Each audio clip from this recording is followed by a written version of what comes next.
All right, we are going to call the meeting to order, and unlike other meetings, we're just going to do quick intros of everybody around the room. No, I'm teasing. We're definitely not doing that. All right, roll call, Georgia. Certainly. Mayor Brook, Here. Vice Mayor Mateo Bowen, Commissioner Sarah, Present. Commissioner Simmons, Here. Commissioner McHugh, Here. City Manager Givens, Here. City Attorney Hearn. Here. Thank you. Great, thank you. And the Vice Mayor just stepped out for the moment. Everybody would please rise and join us in a moment of silence for whomever might be in your hearts.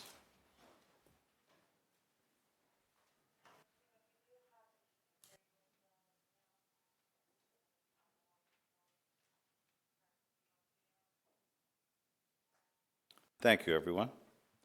And next, we have a few young people to lead us in the Pledge of Allegiance. We have Arya Bonet Wright, Maplewood Elementary, third grader. Come on up to one of the mics here. And you look spectacular. And then we have Elias Borsos. Elias, did I pronounce that right? All right. And you're a third grader in Country Hills Elementary. I love that you're presenting yourselves first to everybody, because when it comes time to do the pledge, you'll be turning around, okay?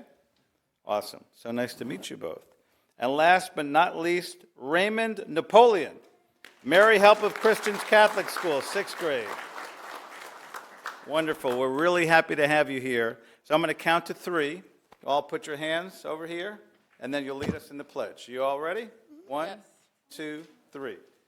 I pledge allegiance to the flag of the United States of America and to the republic for which it stands, one nation under God, indivisible, with liberty and justice for all. Fantastic. Wonderful. So everybody but the three of you can be seated. We're going to come down and take pictures and give you T-shirts. Sound good? And shake your hands. No, you three stay over here.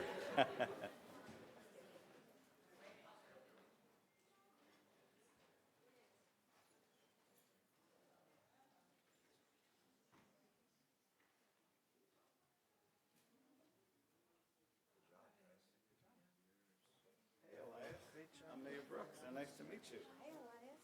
This is for you. Nice to meet you. Good job. Pleasure to meet you.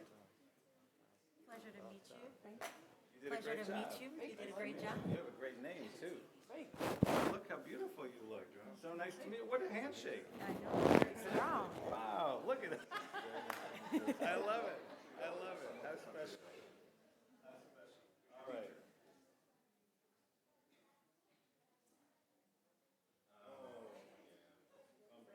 So we're going to all take a picture together. We're going to have your parents take pictures too.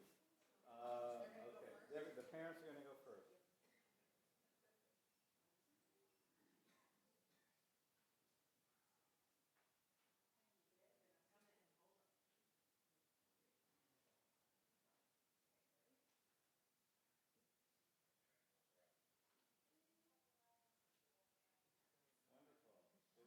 So nice to meet you all.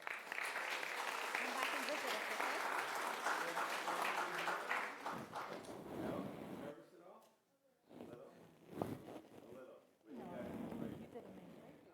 Yeah, it's very special to have you all here. And I hope I will see you again.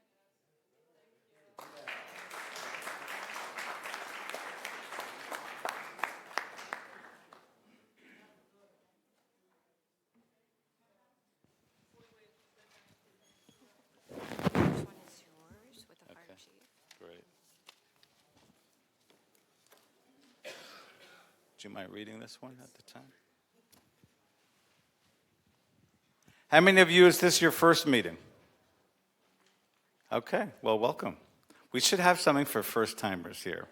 We're going to talk about that at a retreat in the future. So we have a proclamation for Firefighter Cancer Awareness Month. Chief, will you come on down?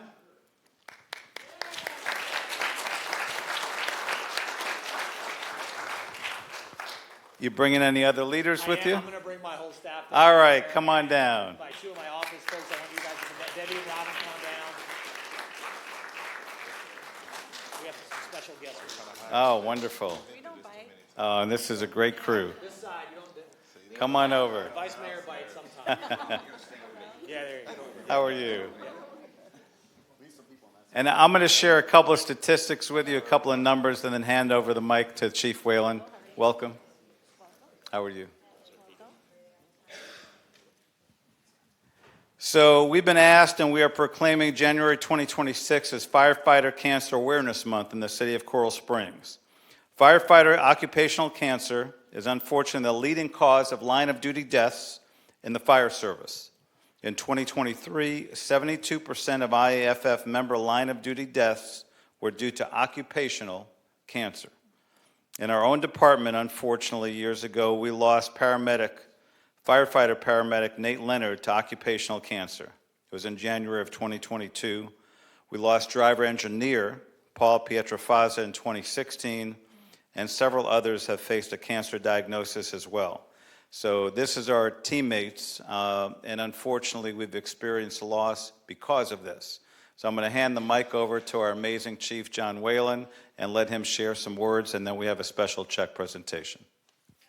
Mayor, thank you, and thank you, Commission and city staff, for all your support for not only the fire department, but for firefighters and first responders everywhere. We have a special presentation this evening. Unfortunately, Mayor, I'm going to update those numbers that you shared this evening. That number, as of 2025, is now 80% of occupational cancers are causing firefighter deaths. That's an unacceptable number to us, and we're one of the leading agencies in the country in cancer prevention for firefighters, and we really work hard for that. We have another member that's battling cancer right now that's in our thoughts and prayers. So we do these things not only for our community, but for our members and for all first responders around the country. So tonight we have a very special guest. I'd like to welcome Dr. Natasha Saleh from the University of Miami Sylvester Cancer Institute. She's going to talk a little bit about what we do. Thank you, Chief, and thank you for having us. So this is such an important topic. We've been studying this at the University of Miami Sylvester Comprehensive Cancer Center since 2015. We know that firefighters are faced with an excess burden of cancer, something that they didn't know when they were signing up for. And so with the work we've been doing, we've been able to create different screening initiatives, making sure they're getting screened earlier. We're studying exposure, seeing what toxins they're being exposed to and how we can reduce those risks. We've created a mobile clinic, so we're making sure that our firefighters are seeing specialists that know their care. And, our partners here at Coral Springs Parkland Fire Department have been at the table with us since the beginning, helping us create research questions, answering the needs of firefighters, because, we're scientists, we're not firefighters. So we look to them to guide us on our work. And so it's really been a partnership that we're super grateful for. And we look to continue this work and continue to decrease cancer in the fire service. We appreciate you, Thank you, Dr. Saleh. I want to just point out we have a member of our staff, our Safety and Health Division Chief, Chris Bader, who's up here with us today, who's been at the very heart of this movement towards not only cancer prevention for firefighters, but a multitude of other health and safety things. So, Chris, we're very proud of you and all the work that you do, so thank you very much for that. And part of that partnership that we have with our teammates in academia is our benevolent. And our benevolent president is here tonight to make a special presentation to the University of Miami, which we do every year. So I'm going to let Lieutenant Mike Farmer, our benevolent president, come up and say a few words and present the check this year. All right, Mike. How are you? Very good. Good to see you. Welcome. Good evening, everybody. On behalf of the Coral Springs Parkland Benevolent Association, we started this pasta dinner back in 2010. Started out very small. It was an idea that came forward. We served a couple hundred. Here we are 15 years later. We've gone everywhere from 250 up to about 15 to 1,800 people. Wow. So it's come leaps and bounds. It's become a great community event. People like to come out, witness the firefighters off duty, on duty, tour our fire stations, talk to us, meet us firsthand besides just meeting us when 911 is called. So it's nice to see the people out there on a good day and knowing that we're donating 100% of all proceeds from ticket sales for the dinner back to University of Miami Sylvester Cancer Center, because that's for the Firefighter Cancer Initiative. So again, our numbers have gone up and down. This year, we served 864 dinners. Yep. At $8 a ticket, $6,912. We're rounding it up to $7,000 on behalf of the firefighters to Cancer. And we, this partnership's become, a great endeavor for all of us. It's helped us, not only help the community, but help individuals standing in this room, individuals working in your fire stations. So it's very, very important that we continue this research, continue this funding, and it wouldn't be possible without the city, the residents, the city staff, our fire chief, Chief Whalen, and everybody else here that partners up with us, supports us on a daily basis. So on behalf of all of us, I thank you. I thank your families. I thank the community. And we're very honored to present this to you. Thank you. So Commissioner Simmons is actually going to read the proclamation. All right, this is a special proclamation for Firefighter Cancer Awareness Month. Firefighter occupational cancer is the leading cause of line-of-duty deaths in the fire service. In partnership with the Firefighter Cancer Support Network and the International Association of Firefighters, the City of Coral Springs recognizes the importance of firefighter cancer awareness and providing the necessary tools and guidance to develop life-saving protocols for cancer prevention and to support those with a cancer diagnosis. As a community, we must come together to stand with those who are being affected, to support them, and to make sure that firefighters with cancer and their families do not go through this journey alone. We, the Coral Springs City Commission, proclaim January 2026 as Firefighter Cancer Awareness Month, dated January 21st, 2026, signed by the entire commission. Oh, you're holding. Oh, you're helping hold. There we go. Yes.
Next, I'd like to call up Captain Michael Hanna from the Civil Air Patrol. Mike's not only the captain of the Civil Air Patrol, and I'm very proud to call him a personal friend of mine.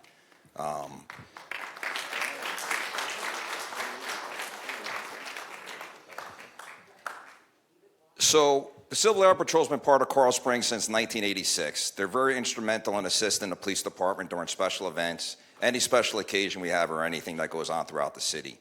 I've had the opportunity to work very closely with your cadets. They're extremely professional, extremely courteous, and they are definitely work hard. When I was getting ready to present this special recognition to Michael Hanna, and he had the opportunity to read the write-up, it was mostly about him. And he said, no, you know what, Joe? I don't want you to read this about me. It's not about me. It's about the cadets in the squadron who do all the work. I just lead them in a direction, and they are very good at my leading with my directions. So as a leader, Mike, that was one of the most courageous things to do, was come to me and say, I don't want you to read that, Joe. It's not about me. It's about them. So I'm honored to call you my friend. For you, you are invaluable to our city. I want you to call up your cadets now and talk about them and how hard they work for you. Thank you. All right, cadets, come on up. Seniors as well. So the cadets are in the blue. This is the Air Force uniform as the Air Force Auxiliary and part of the total force. We wear the same uniforms as the active duty Air Force. The ones in white are the senior members. They're the backbone of the program. These are all volunteers. They give up their time, they give up their money, they give up their sanity at sometimes to provide these services to the cadets. And actually, I've got a little something I do want to read about Civil Air Patrol, because for me, when I moved to Coral Springs in 1992 with my family, it was August of 1992, and we all know what happened in August of 1992. So we were, our welcome party was Hurricane Andrew, and I'd never seen a hurricane as a kid from Egypt, so that was interesting. But what I did see after that was this amazing community come together, helping everybody out, handing out water, handing out blankets, handing out bedrooms for people that lost their homes or were unable to return to them. So one thing that I did find was this group called the Civil Air Patrol. And one of the missions of Civil Air Patrol, other than aerospace education and the cadet programs, which is what you see in front of you today, is emergency services. That's the primary mission. Civil Air Patrol is actually responsible for over 90% of the land side search and rescue. We have a fleet of about 500 plus airplanes. We fly low and slow and help find downed aircraft, hikers, lost campers, whatever the community needs, the state, and actually the nation as well. We do missions with the Air Force, we do missions with local municipalities, with FEMA, and other amazing departments. So, but this here in Coral Springs is near dear to me, because most squadrons are usually at an airport, but this squadron is not in an airport. I heard someone said we have a nice golf course we could probably build an airport at, but we'll see how that works out. But for now, I really took to this program. I found friends in this program. I found role models in this program, and purpose. And that's why I'm just super humbled to have been part of the program since 1994, to see these cadets and see these senior members day in, day out do some amazing things and honestly change lives. So we're about 70,000 members nationwide. About half, it's split half between senior members that are responsible for the search and rescue and the flying and all the other neat stuff that hopefully these cadets will do someday if they wish to do so. And then the other are the cadets that honestly give up their time as well to serve this amazing community. Various events, volunteering at fundraisers and other functions, and it really teaches them a lot of the things that I think are very important these days for a lot of young people that tend to be buried in their devices, to be out there, to understand responsibility, understand punctuality, understand service, like the service that this commission provides this city. So I'm just extremely grateful. I'm so honored to be leading them. I'm very humbled to be leading them, and I'm very thankful for my senior members. Not all of them are here today. Obviously, right now we're a group of about 33 cadets on the roster as of yesterday, and about 10 senior members that hold me up. So, other than that, I did want to do one last special recognition for two of our special cadets who actually happen to both be pilots. Amazing. Cadet Fisher, you're how old now? How old were you when you got your private pilots? 20. So at 20 years old, she's already working on her commercial pilot's license. Wow.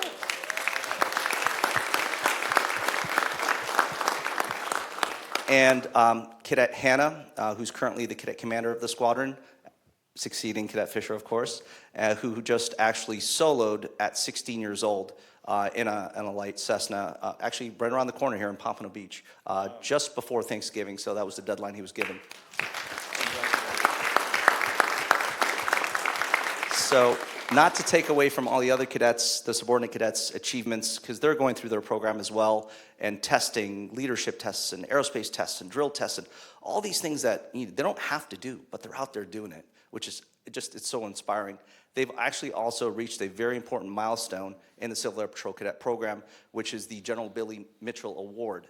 So the General Billy Mitchell Award's been around since, I think, '69, and only about 64,000 cadets have achieved that milestone award. And what's interesting about it is actually if they do decide to go into military service, which some of our cadets do, they actually enter at a higher grade and a higher pay scale, which is pretty awesome. So today, I just wanted to take a couple of minutes to have the commission recognize them, present them with their Billy Mitchell Awards. I know they've been waiting for a few months, some longer than others, but I really appreciate this time, and I'm honored that you all recognized us today. It's our pleasure. So we're going to accept your invitation and give you kudos and all of you. I'm going to read this special Billy Mitchell Award. Be it known that Timothy M. Hanna has satisfactorily completed all requirements and is entitled to the Billy Mitchell Award given at National Headquarters Civil Air Patrol, Auxiliary of the United States Air Force.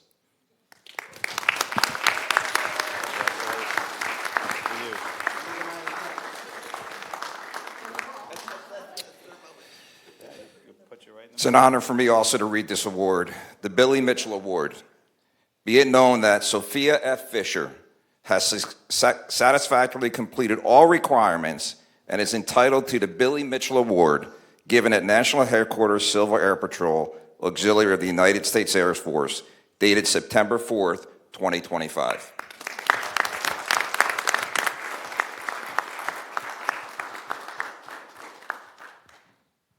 And we'll take some pictures now before the proclamation is read.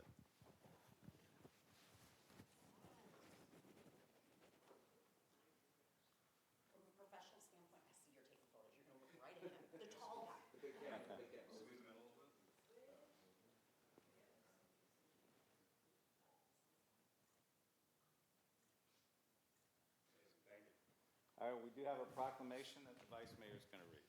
Oh, Sean Sarah is going to read. So on behalf of our entire commission, we're incredibly proud of your service to our community. You are a big reason of why we are successful together. And we are just looking forward to your path of choice, whether it's to continue with the military or our public service. We want to be in your corner, be there every step of the way, and know that we are very, very proud that you choose Coral Springs to be your home. So this is a special recognition to the Civil Air Patrol under Captain Hanna's leadership, in recognition of your years of unwavering dedication and exemplary service to the Coral Springs Civil Air Patrol Cadet Squadron. We commend the invaluable guidance, mentorship, and leadership you all have consistently provided to the Coral Springs cadets and your fellow team members. Your contributions have enriched our community, inspired those who have had the privilege of serving alongside you and before you. Therefore, we, the City of Coral Springs Commission, extend our deepest gratitude for your service, integrity, respect, and time spent in the Coral Springs Civil Air Patrol, dated January 21st by the entire commission. Thank you. I'll give it to Captain Hanna. There we go. Thank you, so. And Captain Hanna, I have something else for you. It's our newest challenge.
All right, I'm going to ask my all dolled up salon family to come join us up here.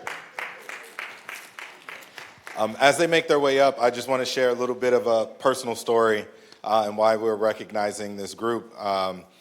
So in 2009, when I was finishing up at FAU, my mom called me. She was stationed overseas. She's now retired from the United States Navy, but said, I'm getting orders to Japan. What are we going to do with your sister who is 9 years younger than me? And I immediately said, bring her to me, and I'll take care of her, and I'll raise her. And so at the age of 22, I took in my sister, who was in 7th grade, and 2 years later, in 2011, we found ourselves in Coral Springs. But during that time, I knew that my sister couldn't run around with her hair looking crazy. And so I reached out to my frat brother right here, Sylvester Bailey, and said, hey, man, my little sister, I need to get her hair done. He was like, oh, man, bring her over to the shop, which was off of, it was in Sunrise, right off of University, and I used to bring her there to get her hair done. And when he called me a few years later and said, well, a couple of years later, said we was opening up a shop in Coral Springs, I was ecstatic. And so I just want to recognize you all for your partnership here in the city of Coral Springs, what you do for our people here in this community and being involved in our community. And so I wanted to recognize you all today. So founded in 1985 by Faye Bailey Lucas, All Dolled Up Salons has spent 40 years embodying beauty, empowerment, and community, growing from one location to 3, including a premier salon here in the city of Coral Springs. All Dolled Up has become a cornerstone for style and community engagement in South and Central Florida, all while helping transform the lives of their clients, stylists, and broader community. Led by CEO Sylvester Bailey, the salon is continuously celebrated for their commitment to excellence, innovation, and empowerment. That's why we are proud that All Dolled Up Salon calls Coral Springs home. And so can we please give them a round of applause, please? So I would like to turn the mic over to you if you would like to say a few words, and then we'll go to the CEO. Yeah. My name is Faye Bailey Lucas, the founder of All Dolled Up back in 1985. But I am so honored to be here today to stand before you and let you know that we love beautifying Coral Springs. This is the most exciting opportunity that has been given to us right here in Coral Springs because of you, Mr. Simmons.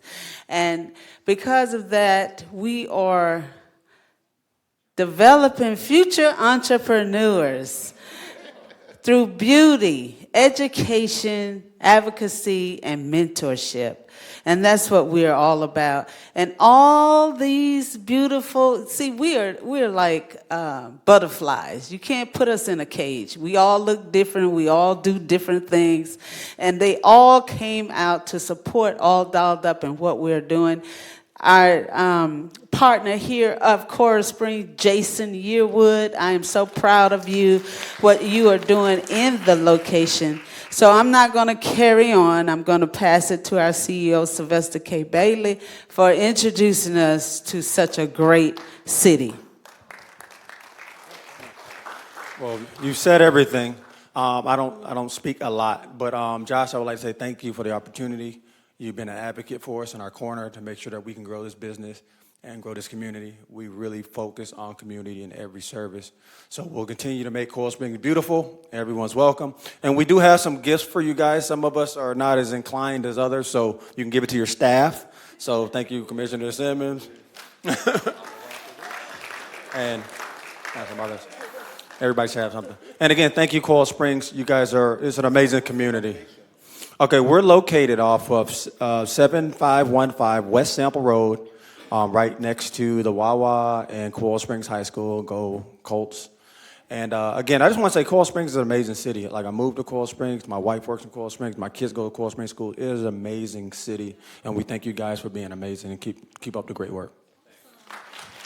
Yeah, I have a standing appointment because I still have hair on my face. So, just saying. Anyway, our Vice Mayor is going to read a proclamation. It is an honor to read this proclamation as a natural hair beauty myself, so I love the locks up here. This is a special recognition to All Dolled Up Salon in celebration of their unwavering passion for beauty, their dedication to providing exceptional and personalized service, and their steadfast commitment to enriching the Coral Springs community. All Dolled Up Salon's Coral Springs location proudly continues to uphold the highest standards of excellence in the art of style and transformation. Therefore, we, the City Coral Springs, the City Commission of Coral Springs, celebrate All Dolled Up Salon for its lasting contribution to our community. Signed, the entire commission. Oh, wait, no.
Do we need to give you that bag, Georgia?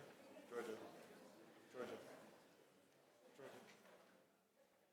Georgia, do we need to give this to you or whatever this was? No, we just have to claim it. Okay. It's over. Okay. I know. A what? Oh, well, yeah, it's left. You go to the bathroom. I didn't get it again.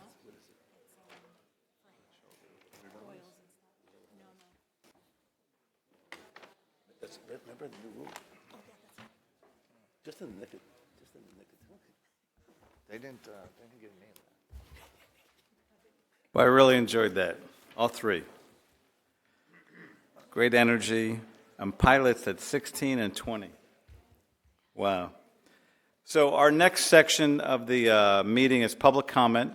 And for those of you that will be coming up to speak, please know that we likely won't address you directly. We don't like to engage in debates if we can avoid it. However, we will likely address your comments if we deem fit during our City Commission communications, which is later in the meeting. So with that in mind, how many speakers do we have? Mayor, you have 5 signed speakers. Great. So we'll call the first speaker, and we ask you when you come up, let us know your name and address, and we'll keep you to 3 minutes. If for some reason you believe you need extra time, I would ask you ask for that extra time before you begin, because our city clerk keeps the clock. At no point will I give anyone more than 4 minutes. Hopefully we can each keep it to 3.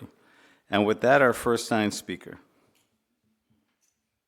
Okay, our first signed speaker is Simha Goldstein.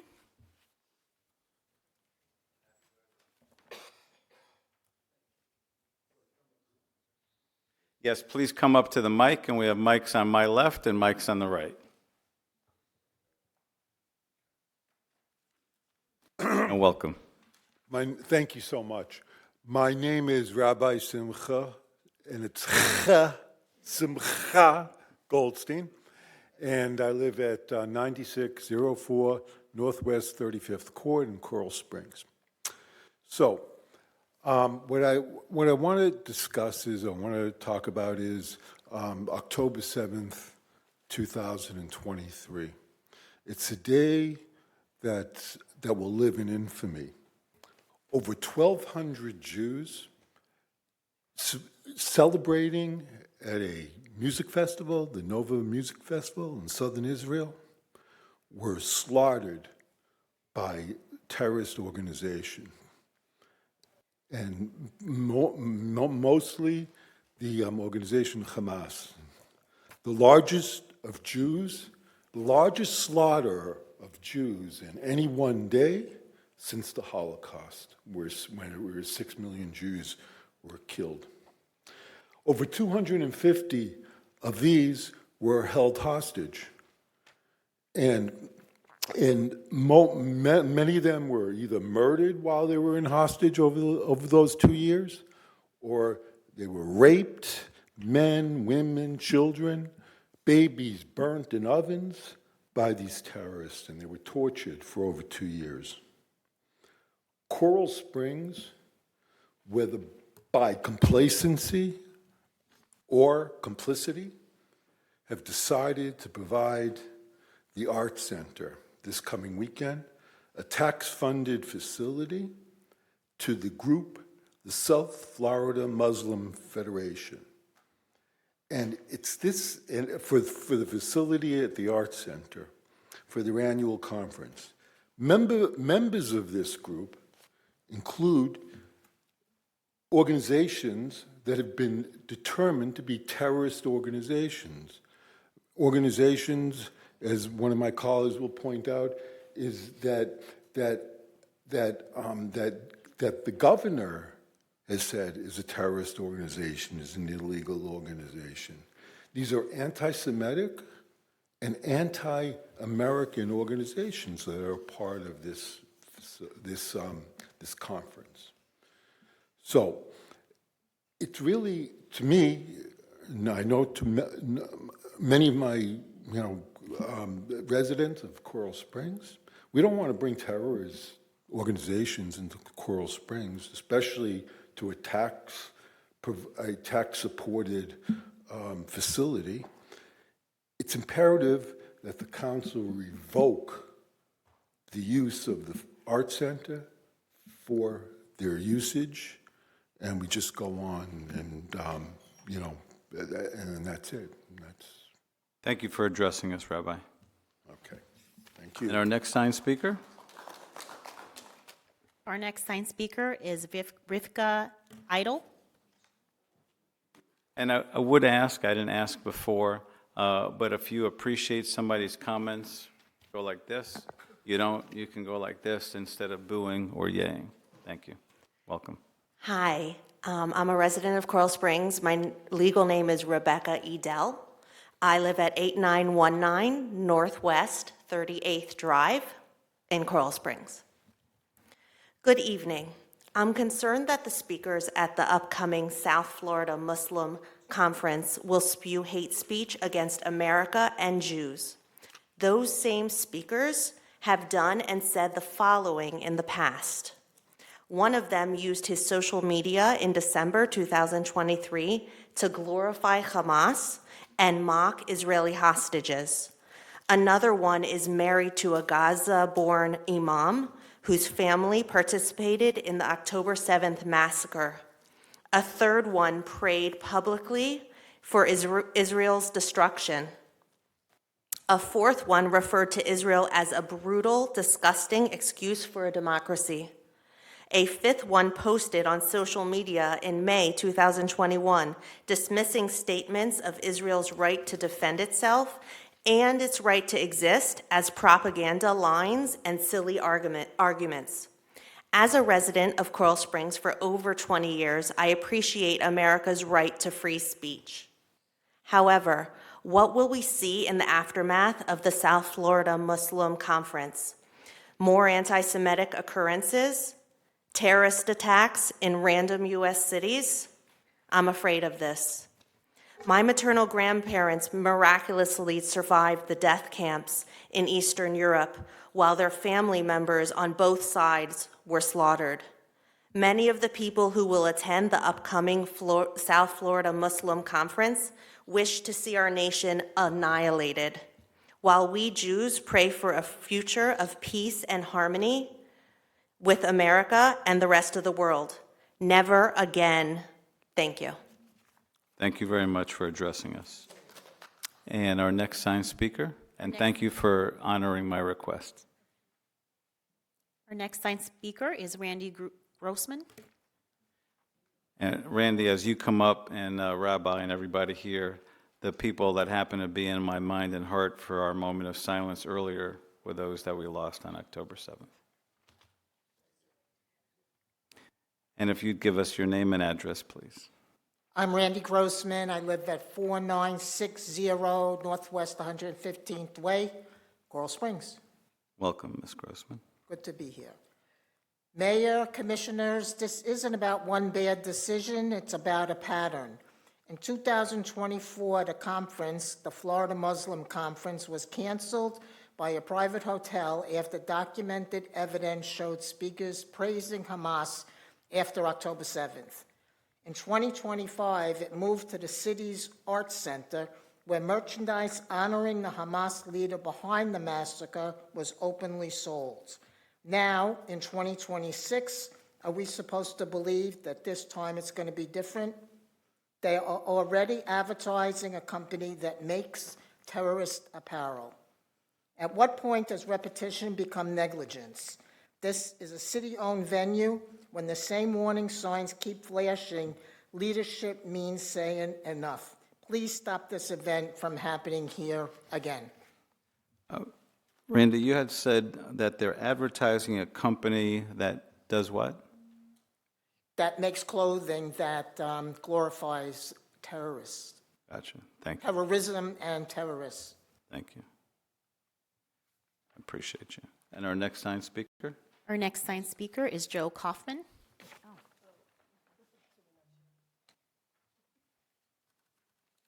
Can I please have 4 minutes? Yes. And I'm Joe Kaufman. I represent Kaufman Security, which is at 1825 Northwest Corporate Boulevard in Boca Raton. Mayor, Vice Mayor, Commissioners, thank you for your time. My name is Joe Kaufman. I'm the chairman of Kaufman Security, a nonprofit group based here in South Florida. I'm here tonight because this city has agreed again to host an event that has already crossed a dangerous line. And the question before you is not about religion, free speech, or tolerance. It is about judgment, responsibility, and public safety. For the second consecutive year, the Florida Muslim Conference is scheduled to take place at the Coral Springs Center for the Arts, a taxpayer-funded, city-run facility. Let me be clear. What I'm about to say is not speculation. In 2024, this same conference was shut down by the Coral Springs Marriott after I presented documented proof to the hotel's management that the event speakers had publicly glorified Hamas following the October 7 massacre, when over 1,200 people were murdered and hundreds were taken hostage. The hotel reviewed the evidence and determined the security risk was real. They canceled the event. Instead of self-correcting, the organizers sued. That lawsuit was dismissed. In 2025, the conference moved on to city property. And what happened? The Events Bazaar sold merchandise honoring Yahya Sinwar, the architect of October 7. Another vendor sold apparel bearing armed militants from the terrorist group PFLP. This was not hidden. It was promoted. Now in 2026, we are told once again to look the other way. The speaker lineup includes individuals who have glorified Hamas, mocked Israeli hostages, reposted messages from Hamas leaders, prayed for Israel's destruction, and described America herself as evil. Sponsors include an organization that has been banned by countries, and another headed by an individual who has lauded Hamas as, quote, heroic and praised suicide bombings. The conference organizer, the South Florida Muslim Federation, is affiliated with CARE, a Hamas-linked group that the Florida governor just designated a terrorist organization. This is not community dialogue. This is not embracing hope. This is dangerous.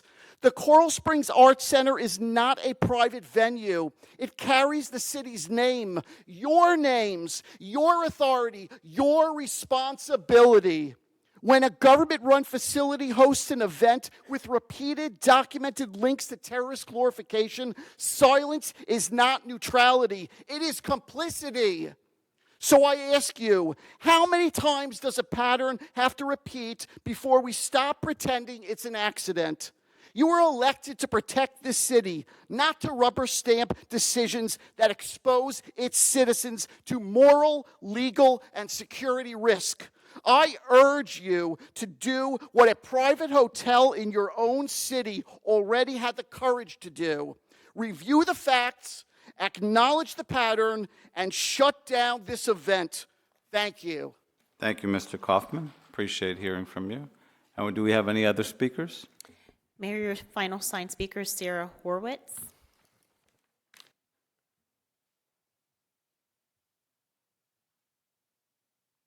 Welcome, Sarah.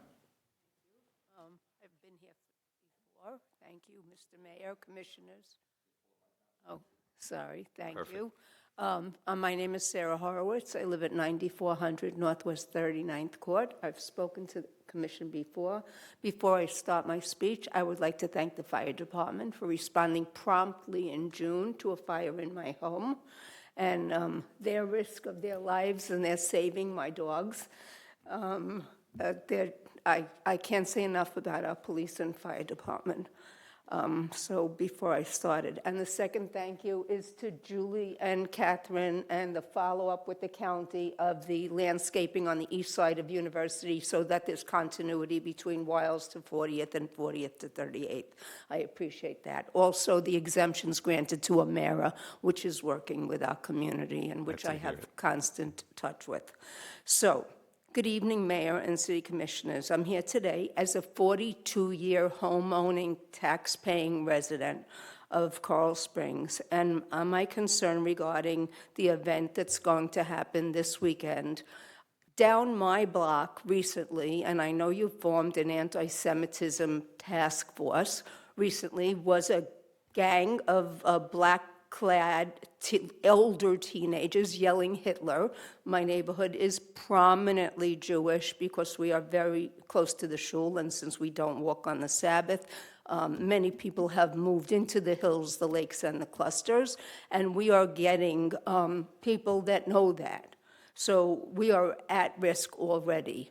You're enabling this taxpayer-funded facility to host South Florida Muslim Federation, and CAIR is a direct slap in the face and appalling to us, because the vendor that was there last year promoting Yahya Sinwar's face is the same vendor that's going to be there this year. Do you vet his merchandise? I was just at the city center with my grandchildren watching the ballet. There was merchandise sold. It's cute ballet merchandise. I doubt this is going to be cute ballet merchandise. Now, when the city approves a facility for use by a private organization, I don't know what other vetting you do. Uniforms that they wear, merchandise that they sell, etc. But CAIR and its members have been designated by the state as terrorist supporting, and as it was said before, Governor DeSantis did say that they were a problematic organization. Now, they have a specific speaker starting for them, Wilfredo Amir Ruiz. He's played an active role in South Florida Muslim Federation government, and he has participated in I'll give you another 30 seconds, Sarah. general body meeting. I asked that the city respond like the Marriott did, and the case was dismissed, and refused to give these people a voice in our city against my community. On October 7th, I was in Israel with my family, my adult children, my grandchildren, waiting for the hostage release. Let's not forget the one hostage that's still being held. We watched the helicopters drop deeply, deeply wounded people into the hospitals with their families. I cannot believe my city is not supporting our pain and giving voice to the people that caused it. We appreciate you coming before us. I will have a couple of questions for the city attorney when the city commission comments. Any other signed speakers? No more signed speakers, Mayor. Okay, would anybody else from the public like to be heard? Come on down. Nice to see you. Welcome. Same here. Good evening. I'm Valerie Campbell, residing at 2841 Northwest 98th Way. And I wanted to say thank you. I wanted to say thank you for Juneteenth concert. I wanted to say thank you for mental health discussion. But most of all, I want to say thank you for compost, people. It's wonderful. I appreciate that, and I am grateful for that program. Thank you. Oh, you're very welcome. Nice to hear the gratitude. Thank you, Valerie. Would anybody else like to be heard? And I truly do appreciate the lack of the noise. It really helps with the flow. If you'd like to be heard, you can come up to the mic and let us know your name and address.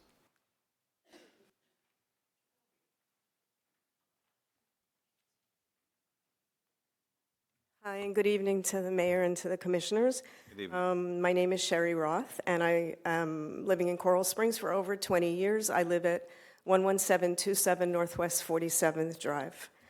I'm still on the topic of the issue with having the Muslim conference at the Art Center, and I'm just going to tell you what we are talking about, some of which has already been said, so I'll skip it. One of the advertised speakers for this 2026 Muslim conference is a lady named Annie Lynn, who posted messages on Twitter from Hamas leaders. And one of the messages, I'm sure more than one, was a threat of violence against Israel. She wrote that Gazans are heroes and that they would be victorious. Her husband is an imam who told people to donate money to Hamas and said that if Arab leaders in the Middle East all crossed over the border into Israel, quote, the Jews would be in the ocean.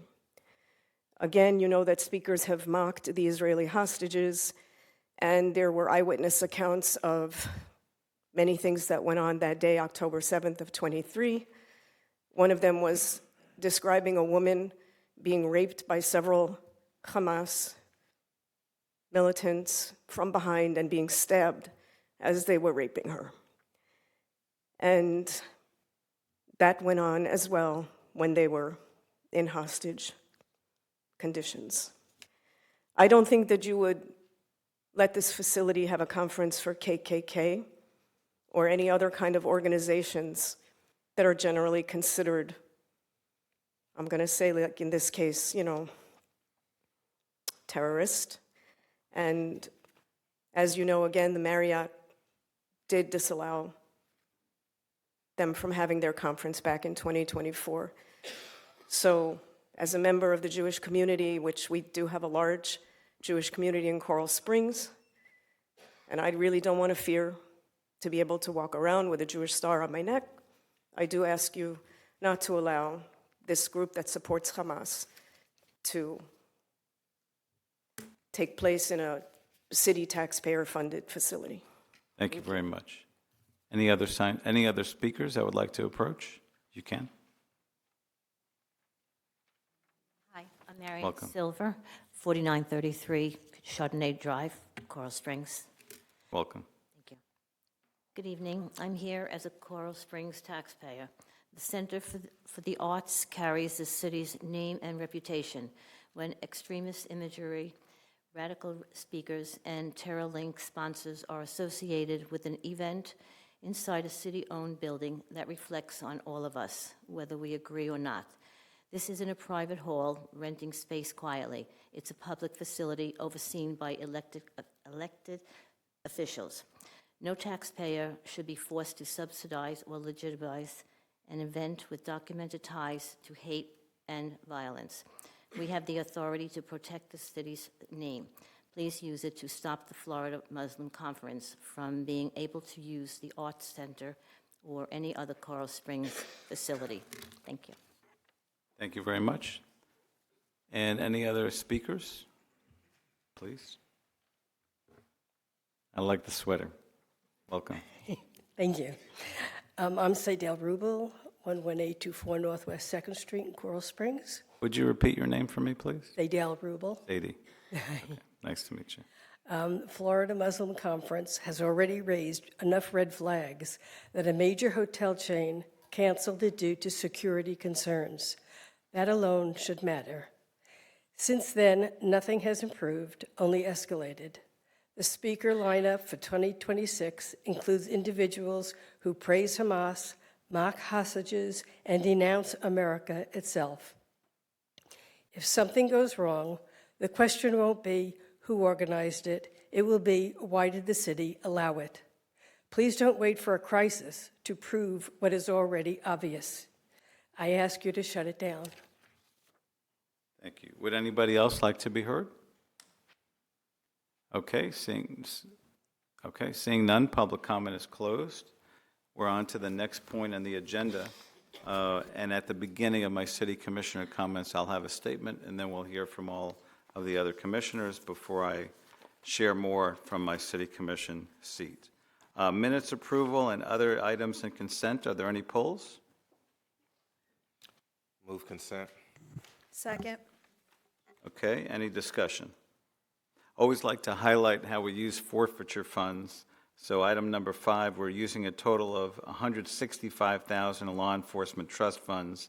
$150,000 of it will cover training costs, and always appreciate the ability to save that kind of money and help get our officers trained. Any further discussion? All in favor, please say aye. Aye. Carries unanimously. Thank you. Next, under policy formation and direction, it is item number 8, playground equipment servicing, installation, and repair. Hello again, Robert. Hello again, Commission, Mayor. Yeah, this is a request to put a threshold of $300,000 for Top Line Recreation, which is a playground company that we use in several of our parks. In the next year, we have at least 2 parks going to be using this product. This product is called Burke. They are a sub for them. They're one of the top playground companies in the country. We're going to be putting in new playgrounds in two parks, one being Sherwood, and also this is for repairs to 2 broken apparatuses at the Betty Stradling Princess Meadow Playground. All right, any questions for Rob? All right, seeing none, I'll entertain a motion. Move to approve. Second. Any discussion? Mr. Mayor? Yes. Just want to let my colleagues know during my briefing, as we were talking about this agenda item, I started to think about the other contracts where there are thresholds and ask staff to, at some point, provide us with a report on these contracts that have thresholds where they use where they used up, is there left over, had any gone over. So I'll be looking forward to seeing that information, and maybe if we have to discuss it at a workshop or something, we'll get an opportunity to. So that's Sounds it for good, me. Commissioner. Thank you, Mr. Mayor. Any further discussion?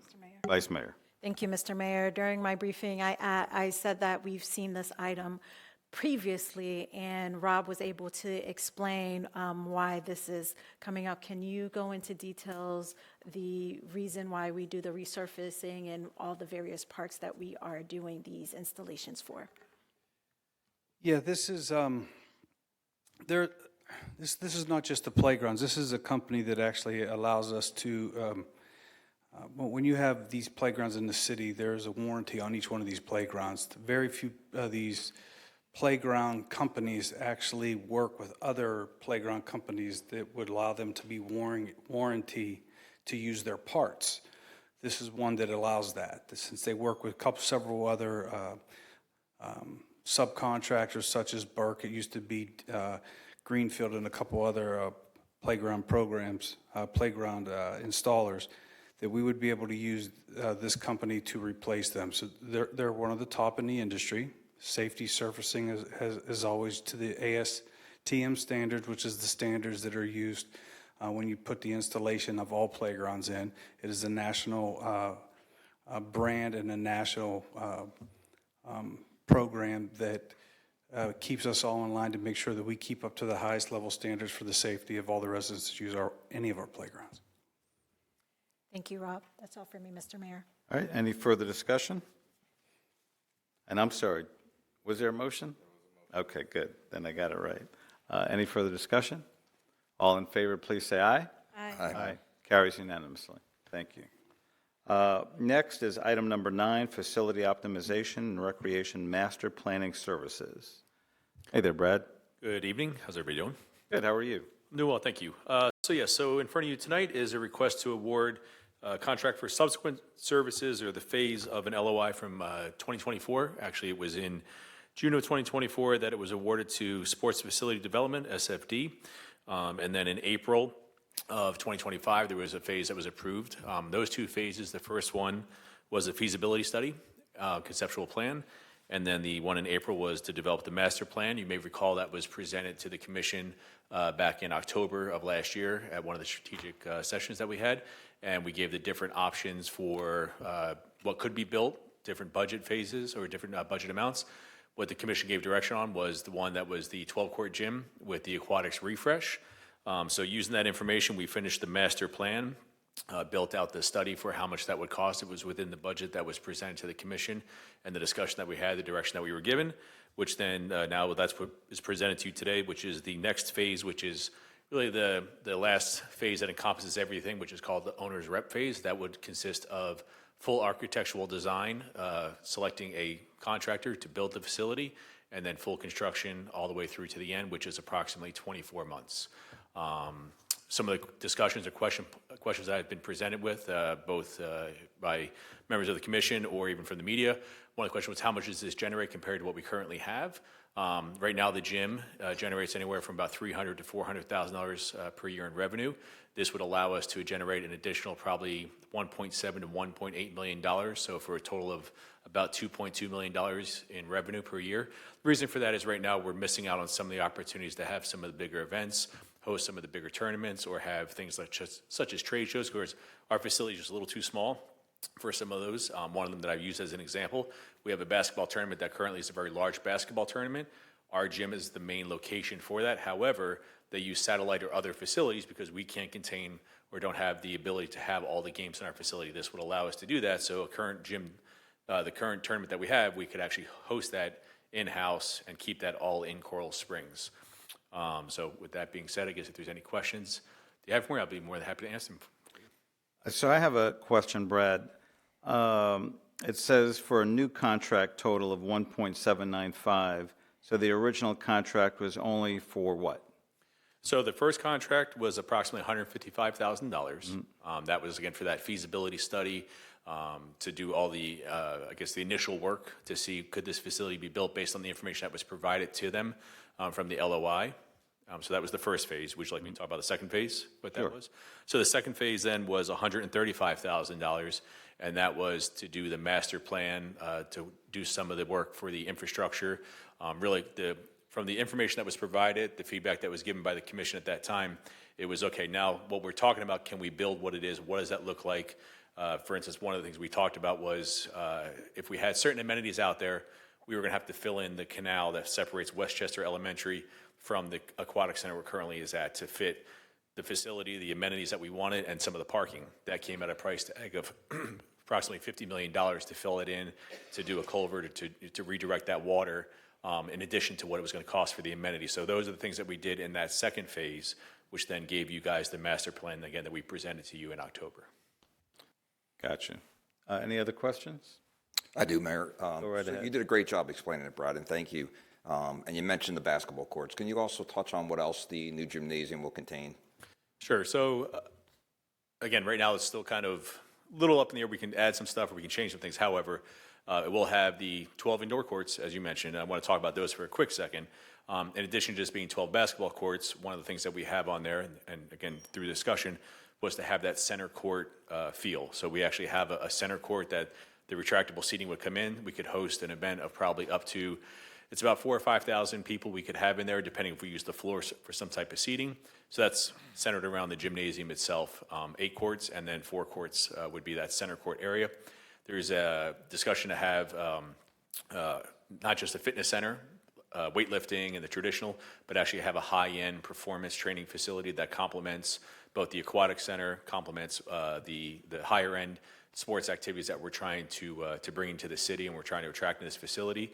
There would also be what they call a family entertainment center. So it wouldn't just be you go there with your children to play sports. If one of your children is involved, let's say with a basketball, volleyball, or some type of activity, there's going to be other entertainment, other activities for your other children to partake in.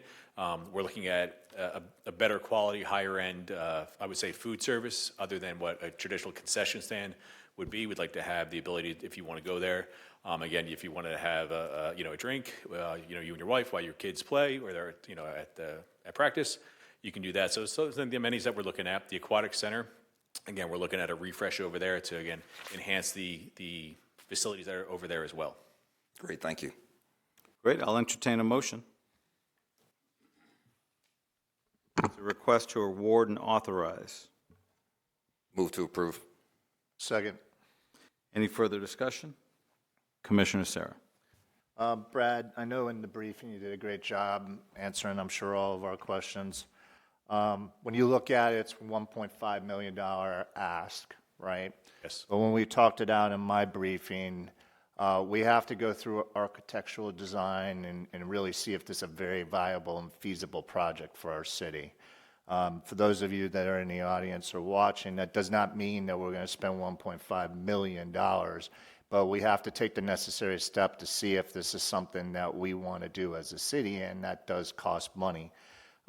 You explained it pretty well in my briefing as well. That 1.5 million was a percentage of what could be the total project estimated, correct? Correct. And so I think if I remember correctly, I think it was 2% or 1%, something like that. Yep. Can you? Yeah. So my question, now that I'm getting to it, is that can you kind of walk out like the necessary steps that we have to take? And we also have to recognize also that we're going into session, and we don't know what next year is going to look like when it comes to city funding and then state funding. So, and we also have to internally be very fiscally responsible and protective of our dollars for our city. So can you walk us through what the next steps could be? Yes, thanks. Yep, and I appreciate that, and that's a point that I want to make sure that we did discuss.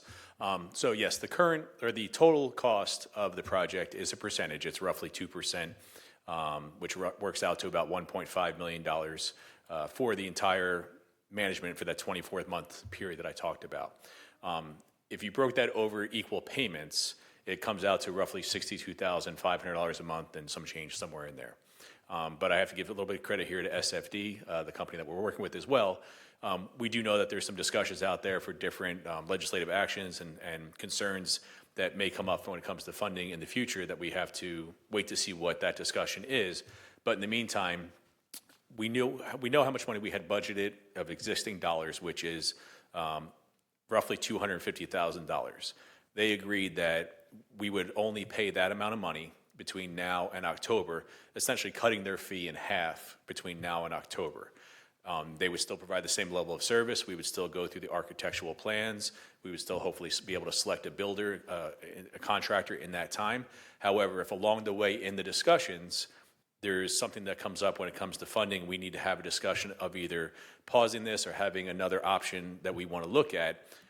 We can stop that at any time. We don't have to pay the additional funding that we didn't spend. So we're not technically on the hook for the $1.5 million if we were to say in September that, hey, we need to put a pause on this. We would only pay for the services up until that point that we've used, which would not exceed the $250,000, which is the existing funds. And again, I have to give them a little bit of credit because they were open to that. They know the importance of this project to us. They know the importance of keeping it going and allowing us to have that ability and that flexibility to be a good partner. So thank you so much for that explanation, and it's good to hear that they're a good partner on this project, especially in uncertain times. In my briefing, I did share that I want to support this from my seat and my perspective because this would make us what we're all striving for in strategic planning as a premier city. And it gives us great opportunity to bring in a tremendous amount of revenue in the future compared to what we're making now. It does come with the price tag, but I think we're all pretty anxious to see what this could do and what this could bring, and that's what this item is about. So thank you, Mr. Mayor. Thank you. And just to confirm, this will be coming from our capital budget. It's potentially to be expensed in the next fiscal year or this fiscal year? So we already have the $250,000 is already in existing dollars in a project account.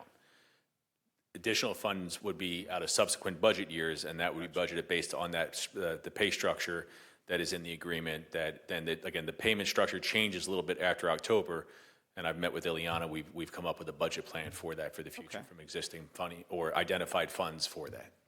Sounds good. Any further discussion? Yes, Commissioner Sarah. Sorry, Mr. Mayor. Don't be sorry. And the other thing that I was looking at it from my angle was that the opportunity that this space could bring all residents, not just some. And I think that there could be an opportunity if we were to move this project forward that a good, strong percentage of our residents would go to that space at some point in time. Because it's not just an athletic facility, it could be a concert space, a graduation space, it could be a lot of things to us. So I just wanted to bring that on public record as well. Thanks. And can I highlight one thing on that real quick? Because it's an important point. This was purposely designed so it wasn't just a tournament or a competition facility. It was designed with the space so that it could host the tournaments, but would be available to the residents as well, since it is coming from taxpayer dollars. It's a benefit to the community. It's also a benefit to the residents as well. And again, it was very purposely designed that way. In addition to that, this is also, without going into too much detail, I truly believe this is the first step in a number of projects or enhancements that would come to that area or would be discussed. So this really is the catalyst for a lot of development and a lot of opportunity for the city. Okay, any further discussion? All in favor, please say aye. Aye. All right, carries unanimously. Thank you. Next is item number 10, appointments of Gerald, Frederick, and Christian Swanson to Parks and Rec. Yeah, this is a request to appoint them to the Park and Rec Advisory Board. Gerald Frederick will be representing the senior population of the city, and Chris Swinson would help represent SEEP and emergency management. Okay, it's a request to appoint. Is there a motion? Move to appoint.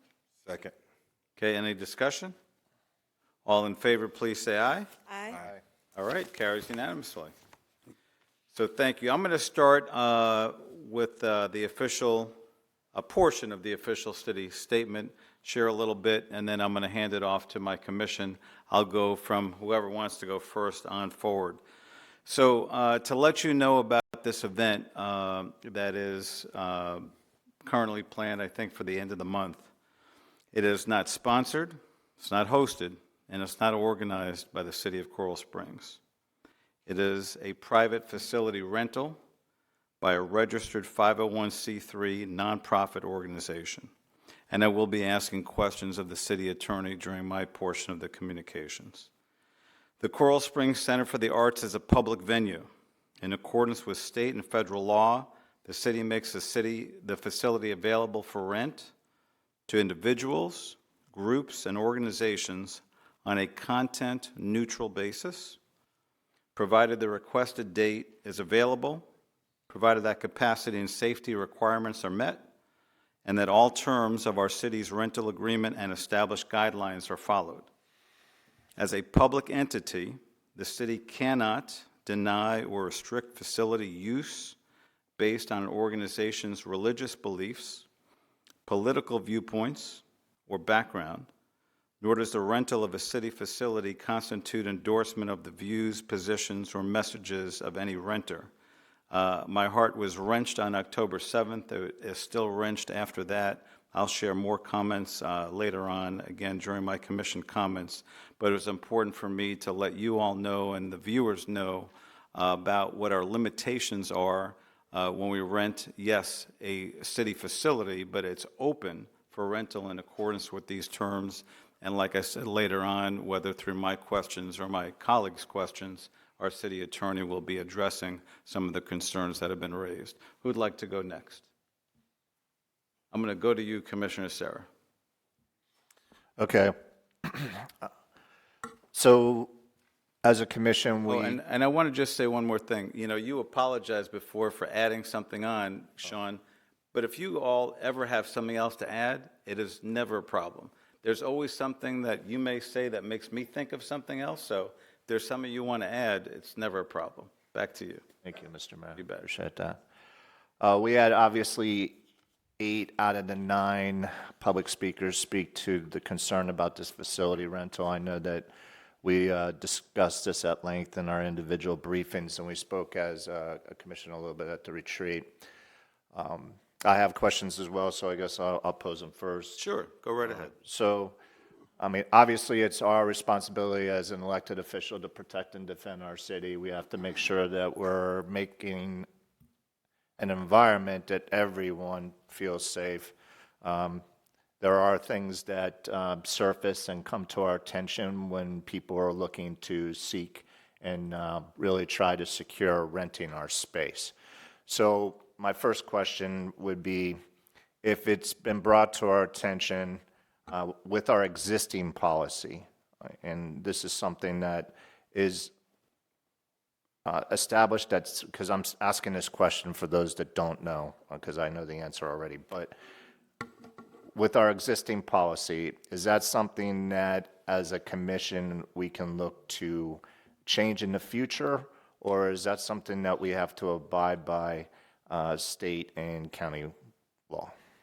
So let me just, if I may, back up. Yeah. Okay, just from the beginning, and I certainly heard everyone that spoke here. I fully understand how they feel, and with October 7th in particular, why and the emotion of that, for sure.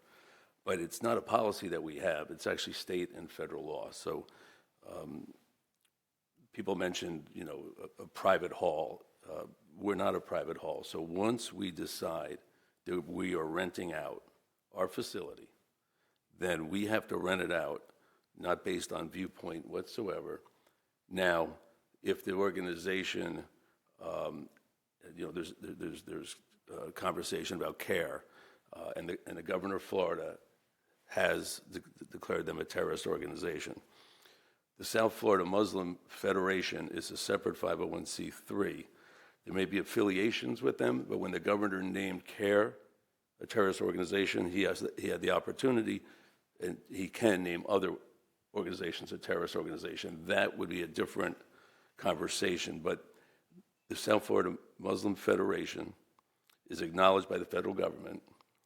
In 2024, when the conference was canceled, the issue with that conference being canceled was at the last 2-3 days before the weekend, and Chief Mock was heavily involved in this.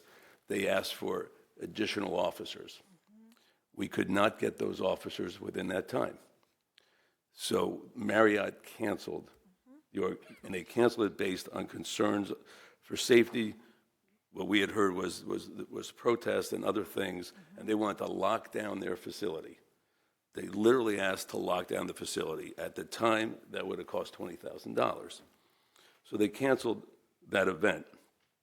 Subsequent to their cancellation, the Department of Justice investigated why it was canceled.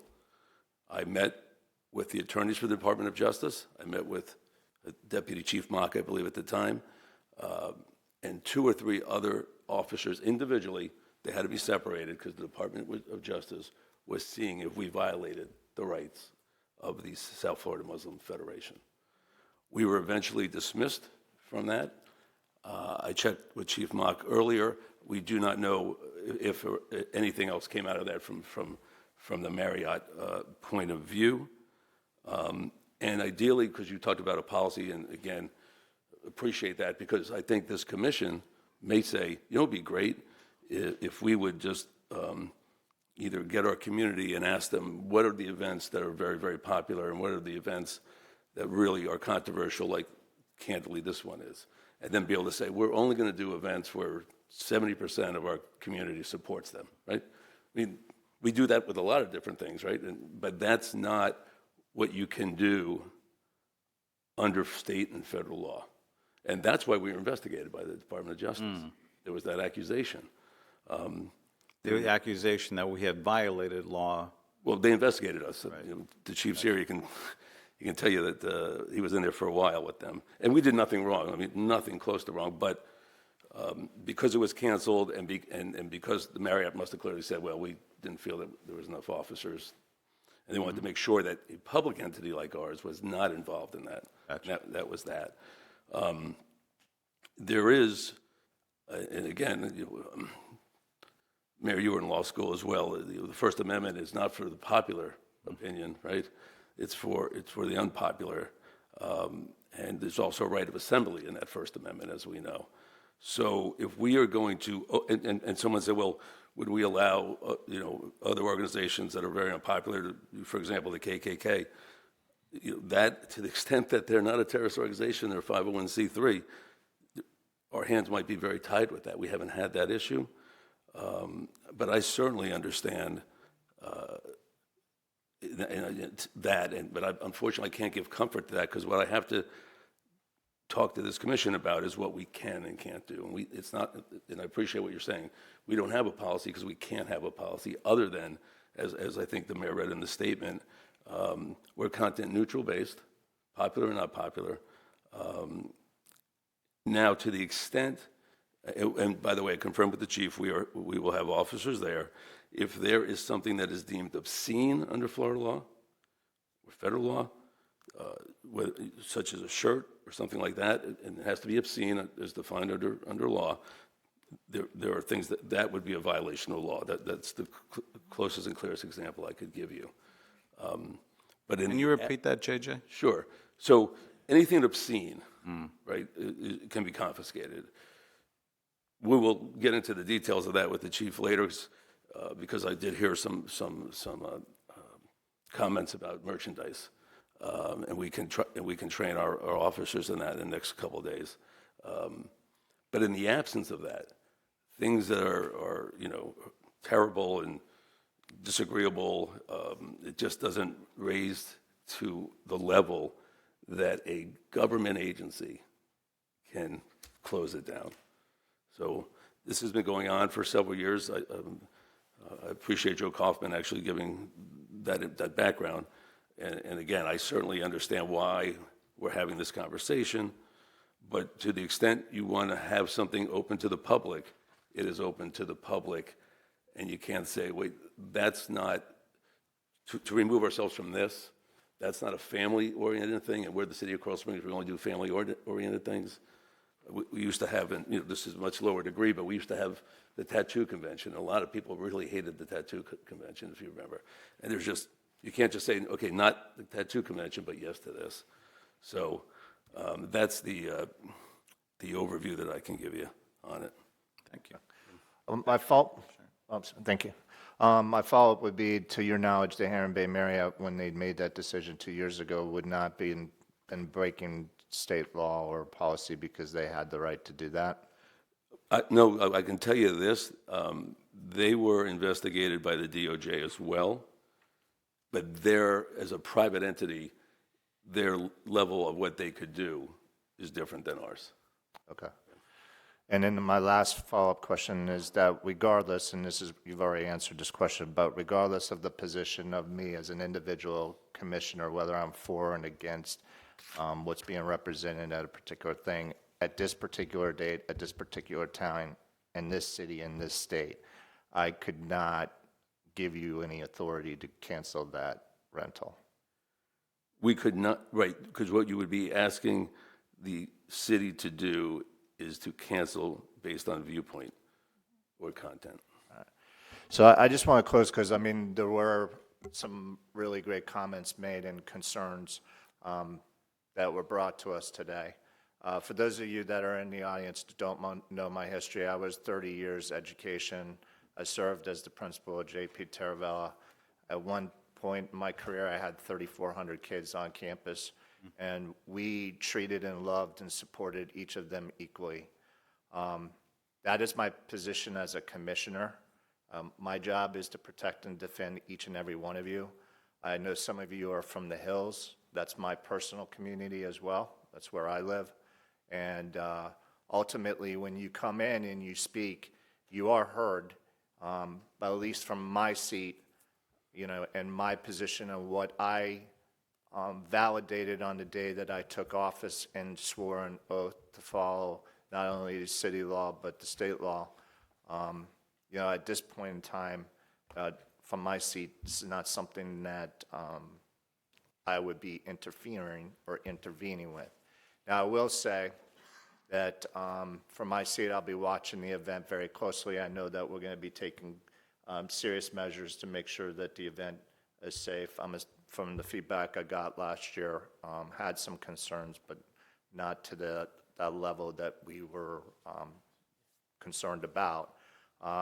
And I want to learn from this experience personally, because if there is something that we can talk about while we're in Tallahassee, whether it's this year or next year, to get a different way of thinking when it comes to laws, regulations, and rules. We're living in a very difficult and challenging world at times. Even though we're trying to promote love and peace, that's not the mindset of everyone. And I certainly don't want anyone ever coming into our border with any intention to hurt any one of us or anyone that's in the audience or anyone that's watching or living in our city. We're very proud of the public service and police department that we have. I'm confident in Chief Mock and his team that they'll take necessary steps if needed based on city manager and city attorney's direction. So that's the end of my comments. Thank you, Mr. Mayor. Thank you very much. And no comments about any other subject matter? Because it's all city commission communication. Dang, you got me. All right. And I can come back to you if you'd like. No, it's all right. I'm prepared. I just want to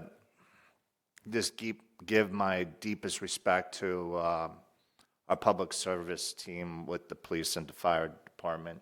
The last time earlier on in my elected career, I did not get the privilege to participate in the Fire Ops 101. January 9th, I'm really glad that I went. And, Chief, to everyone that put on that experience, I walked away with just a deeper appreciation for what you guys do on a daily basis. And I already was going in, and I always have been like that, but to put on the gear and the tank and the oxygen and go into a space that I can't see anything and then crawl around for 15 minutes trying to find, a baby, and I am proud that I got the baby out, but I think the head fell off, but I did get it out. But I got to tell you, carrying the gear and everything else that we were doing, it was insane.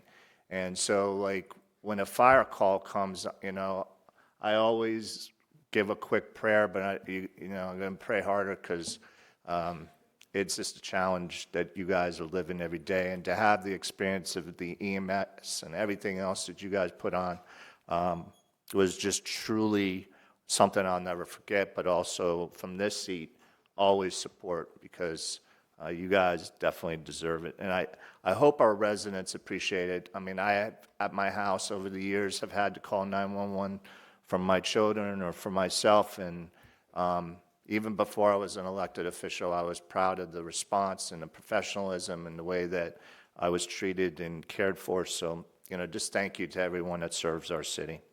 I also want to say I went to another city.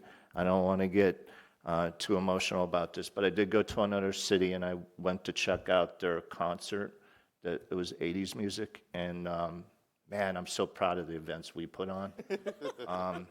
There weren't a lot of food trucks and a lot to do there, but and I'm sure that there's reasons behind that. But the events team and everybody that works very hard, you guys do create a premier experience for our residents when we do it, and there's a lot of thought and organization that goes into it that a lot of people don't maybe understand or appreciate, but thank you so much.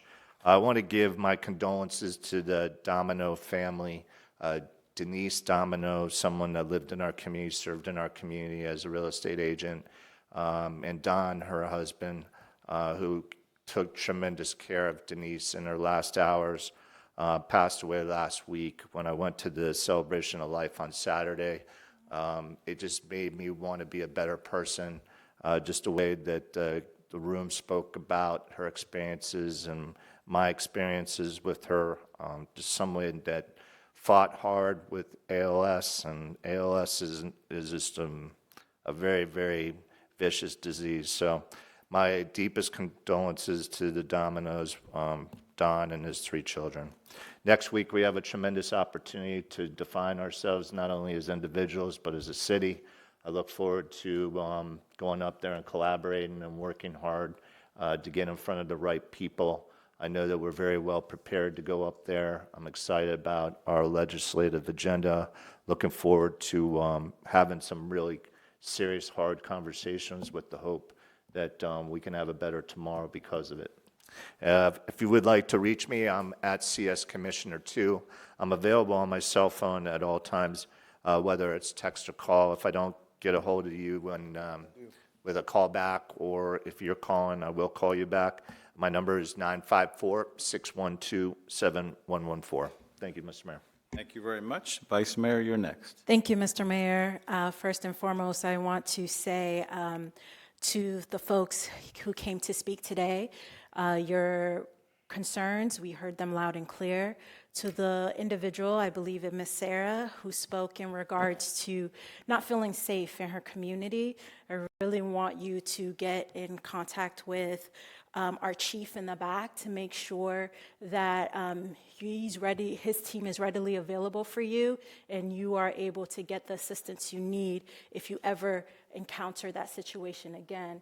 And I'm going to look over to our city manager, Catherine Givens, if we can patrol that area just a little bit closely, especially areas with a high Jewish population, to make sure that they don't feel unsafe in our community. I received that, and Chief and I will have a conversation about that. But truly, any resident that views that they have a threat, then please always continue to keep our police informed. So thank you very much. I appreciate that. Thank you so much to Chief and your team and our city manager, Catherine Givens. I also want to remind everyone that Coral Springs is proud to be a diverse and welcoming community, one where people of different faiths, cultures, and backgrounds live, work, and raise a family. Our values are grounded in fairness, inclusion, and equal access for all. I have attended the South Florida Muslim Federation Conference. I even spoke at it last year. From what is being described is not something that I experienced. I was met with respect and a genuine opportunity to engage with members of the Muslim community. I also want to say thank you to our police force. They were there. They ensured that everyone felt safe. Our first responders were on the scene, which is paramedic, fire. Everyone was there to ensure that everyone felt safe. As we continue the important conversation about anti-Semitic rhetoric, I also hope we are equally intentional in addressing Islamophobia in our community. Hate in any form has no place in our city, in any form. With that spirit, I invite our residents of all faiths to join me and the Multicultural Advisory Committee for our community iftar on February 26th and really have a conversation about on both sides. And so I'm welcoming both groups to come and have a conversation there. Moving on from that, and if anybody wants to continue having conversations about iftar and our Multicultural Advisory Committee, I welcome that during my office hours. Want to give a shout out to the MLK Committee and our commission liaison, Commissioner Joshua Simmons, for your leadership on great programming around MLK this past weekend. I had the privilege of attending the 112 concert, where all the proceeds were benefiting the MLK Scholarship, a scholarship that I benefited from when I was in high school. And so to be able to contribute in that way and also enjoy 112 was a great, it took me down memory lane. So me and my husband had a great time and reminiscing on times we were in high school. And want to, again, say thank you to staff for your tireless efforts to ensure that we were able to really live up to the legacy of Dr. King. This all the events that happened, whether it was with the students, whether it was with what we do to ensure that we give back in the way that we do and really uplift the next generation is something I'm truly proud of, and it continues to build a stronger community. So again, thank you to our staff and thank you to Commissioner Simmons.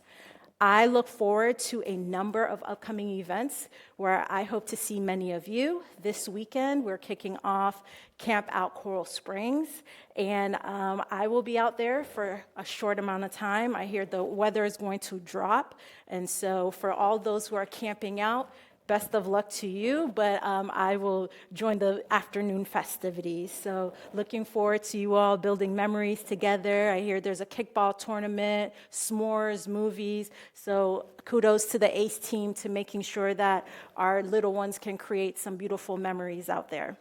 I, too, am looking forward to traveling with my colleagues in Tallahassee next week to participate in the Florida League of Cities Legislative Action Days as well as Broward Days, where we'll be advocating alongside local leaders for policies that protect home rule and support the needs of our Coral Springs residents. Also on January 30th, I encourage residents to visit Hate Ends Now Holocaust Mobile Cattle Car, a powerful education exhibit that reminds us of the consequences of hate and responsibility we all share to stand up for humanity. So I hope if you all have not signed up for that, please do. I look forward to participating on that event and seeing many of you there. On January 31st, I invite you all to join me at Keep Coral Springs Beautiful. It is not too late to sign up. Please come out and join my team. I am lucky to have young people always on my team, and I like to think that I'm young, but they remind me every day that I am not. But I'm hoping to see many young people and multi-generational folks out there to help keep our city beautiful and preserve our city's beauty. So sign up, it's not too late. Finally, on February 7th, please join us for our State of the City address and volunteer appreciation concert as we reflect on the progress, share our vision for the future, and celebrate the volunteers whose service strengthen our city every day. We could not be the city that we are today without our volunteers, and this is a way for us to continue to thank you. For those who would like to reach me, I will resume my office hours this February. Please coordinate with Luam at 954-344-5911. You are welcome to text me directly at 954-254-8880 or email me at nmateorbowen@coralsprings.gov and follow me on all social media, CS Commissioner 3. That concludes my comments, Mr. Mayor. Great. Thank you for excellent comments. And you as well, Commissioner Sarah. Commissioner Simmons? Thank you, Mr. Mayor. So first I want to start with giving my shout out to the Coral Springs Parkland Fire Department for putting on a wonderful Fire Ops 101, as my colleague Sean Sarah mentioned. Sign me up anytime that we're doing that. I know some of your guys over there are wishing that I would go ahead and sign up and be over there, but it was a great time. The only thing I have to say that's a negative, I'm going to have to ding you, Chief Wellen.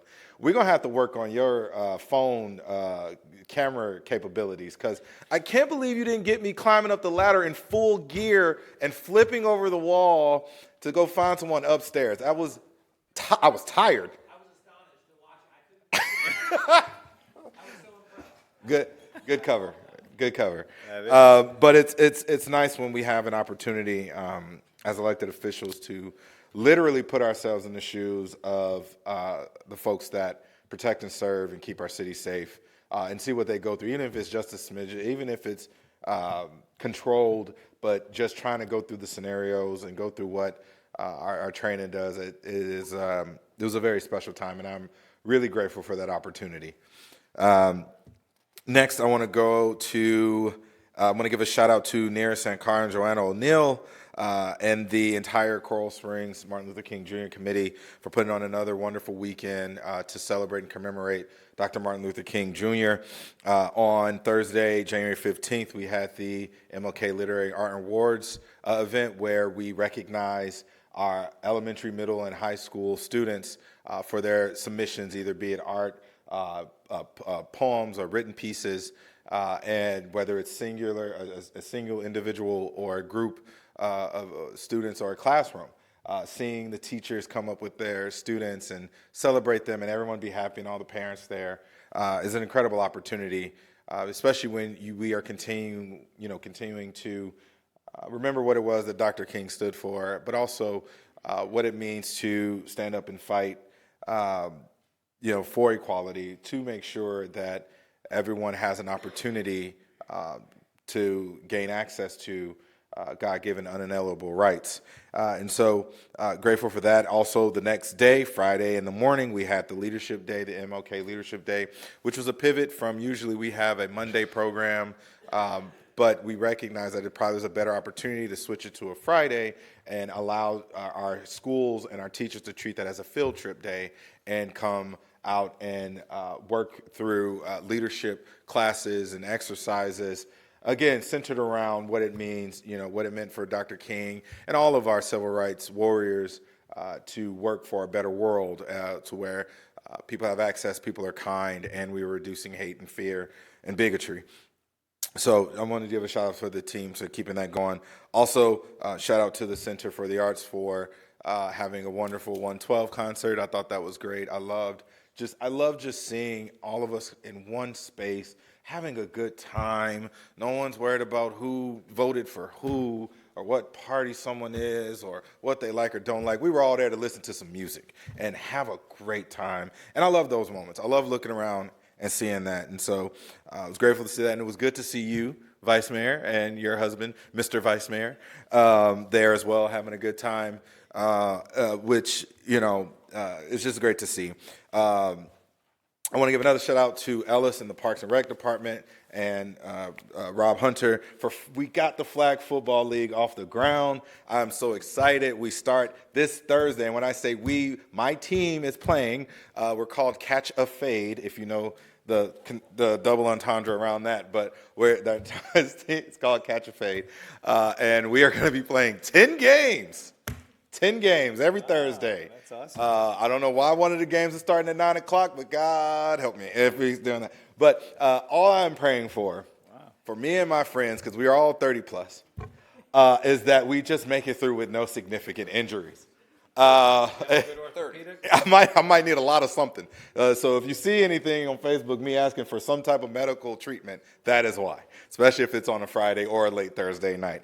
But want to give a shout out to the team for getting that going. It's been a tough road to get there, but we finally got it going, and I'm excited to see it. I'm excited. Went to the organizing meeting and got to see the other teams and folks that were really excited to get this going. And so may the odds ever be in our favor, because no more pictures of me, someone jumping higher than me. Can we just not get those? It's awesome. Great for that. Two more things.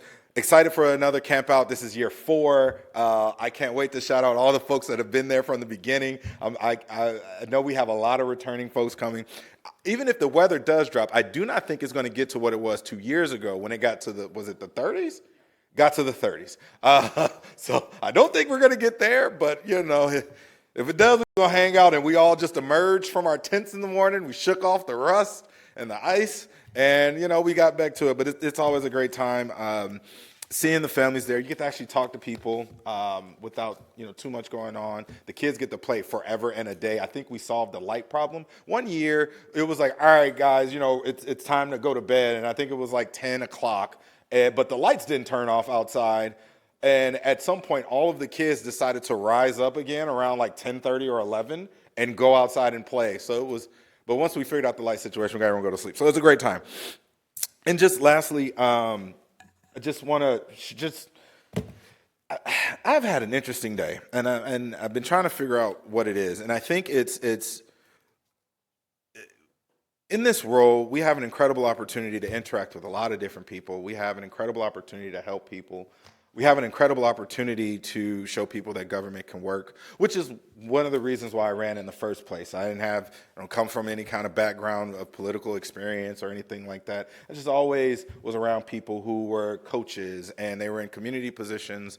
And for some reason as a kid, I fell in love with government and our founding documents and how we structure our government and how things are supposed to work in a perfect democracy. I always grew up like that, and so when I ran for office, I always ran with that in my mind in terms of just wanting to make sure people understood government could work, making sure it was a place where people felt, where they felt that they had, when they come home, they feel safe, they feel supported, they feel that this is, that their home is where their peace is. And, some days I can ignore a lot of different things because there are a lot of times where people call me everything except for the name that my mom and God gave me. And I can let that roll off my back. And then other days it frustrates me only because I'll have days like today where I get up at 5:45 in the morning, try to find a few minutes for myself to get myself together, then get my kids up, get them ready for school. Thank God my mom is here because she can at least take them to school so I don't have to go on to work late. But when my mom is here, I try to get to work by 7, and then I'm at work from 7 until maybe 3:30, 4 o'clock. Or if I get an emergency call or something, I have to go and pick up my kids earlier around 2 o'clock, and then hustle to try to get to the great city of Coral Springs at our city hall by 3 o'clock to sit in about 3 to 4 hours of a workshop or a retreat so that we can make sure we're taking care of the business of the city, and then turn around in the middle of a break in that workshop to go stop over by the Teen Political Forum, where we have a great group of students working to deliver another wonderful event for our high school students. Say hello, see their new unveiling of what the theme is going to be, which is a Greek theme, which is great. I can't wait to see it because one of my favorite Disney movies is Hercules, and they also have the best soundtrack. I'm sorry, in Disney, don't get me wrong.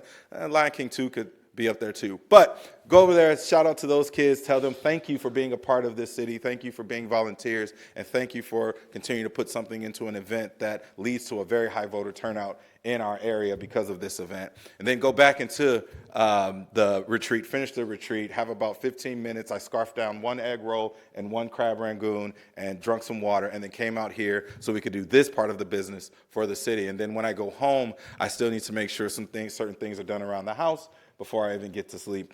And so why I say all of that is because it's frustrating, because that's just one day in my life. That is not a rare occurrence. That is something that happens very regularly. And unfortunately, there are bad elected officials out there. There are a lot of people that do the wrong things with this position that we have been able to serve in. But for my colleagues here on this dais and myself, I know how hard we work. I know how hard we try to do the right thing. I know how much we care about the people here in Coral Springs and just try to do things the right way. And sometimes we have to do things the fair way. And sometimes we have to do things that maybe personally we don't agree with, but we have to follow the letter of the law. And ultimately, that's where we try to lay our heads down at night and say we did the best we could either in this situation or we're doing what we can do under the law that allows us, which is why often you see us talk a lot about Tallahassee and the things that they do that prevent us from doing some more things that we would like to do. But ultimately, we have to sit down and be quiet about that.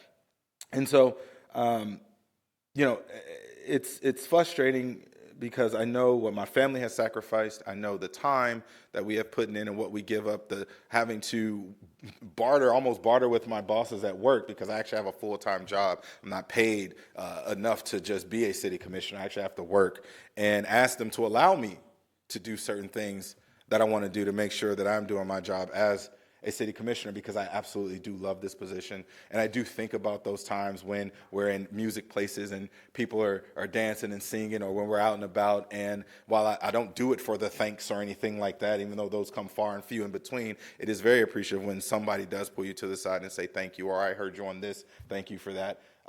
Because at least lets me know that not everybody hates me, but that at least there are some people that pay attention to some of the good things that we do. And with that, Mr. Mayor, my comments are complete. Great. Thank you so much, Commissioner. Commissioner McHugh.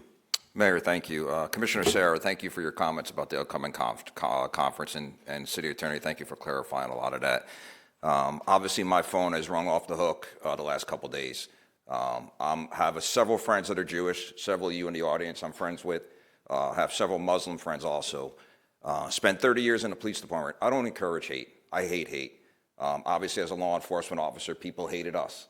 I didn't like it. I want everybody to like me. Unfortunately, everybody's not like that out there. Joe, if you could, I would like you, if you could get with Catherine Givens and our chief and possibly provide literature, that they can look for the officers work in the detail that is considered hate or considered part of a terrorist group that would benefit the officers who are working, that can keep an eye out for that stuff. That'd be great.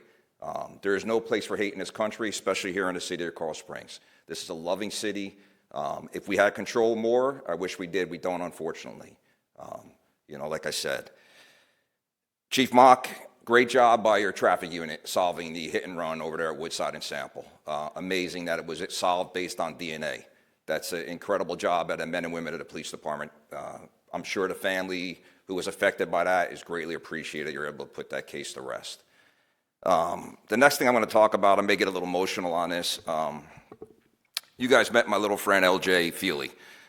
LJ is a staple in our community. He was taken in by our hockey team as our hockey mascot now. He finally got approved for his brain surgery, and he leaves tomorrow to go to Boston. Oh, he'll be we're with you, Joe. The kid is a special kid. He's dealt with so much medical issues throughout his life since he was a baby. When he was 1 year old, he had a stroke. Then he had a brain aneurysm. Now he's got another issue going on. The kid is such a special individual. Calls me Uncle Joe. I developed a bond with him, an incredible bond that is going to last a lifetime, without a doubt. I wish AJ nothing but the best tomorrow when he goes to Boston. I know God's going to be looking down on him and going to make it a successful operation for him. So if anybody, if you could, please say a prayer for LJ. Keep him in your thoughts and prayers. I will keep everybody updated. How's he doing? But I know he's a tough little kid. He jumped on the ice for the first time with my son's hockey team, fell, busted his butt, got up laughing. So he's definitely a battler. So if you just could keep LJ in your thoughts and prayers and his family, I would greatly appreciate it. Thank you, Mayor. That's all I have. I will. I'll be praying for LJ and his family every day, Joe. So I have a few things, so please bear with me. So first, I'd like to address the speakers who were respectful of the time, the audience respectful of the rules I invited you to participate in in this. So I'm Jewish. I grew up going to yeshiva in Washington Heights. I'm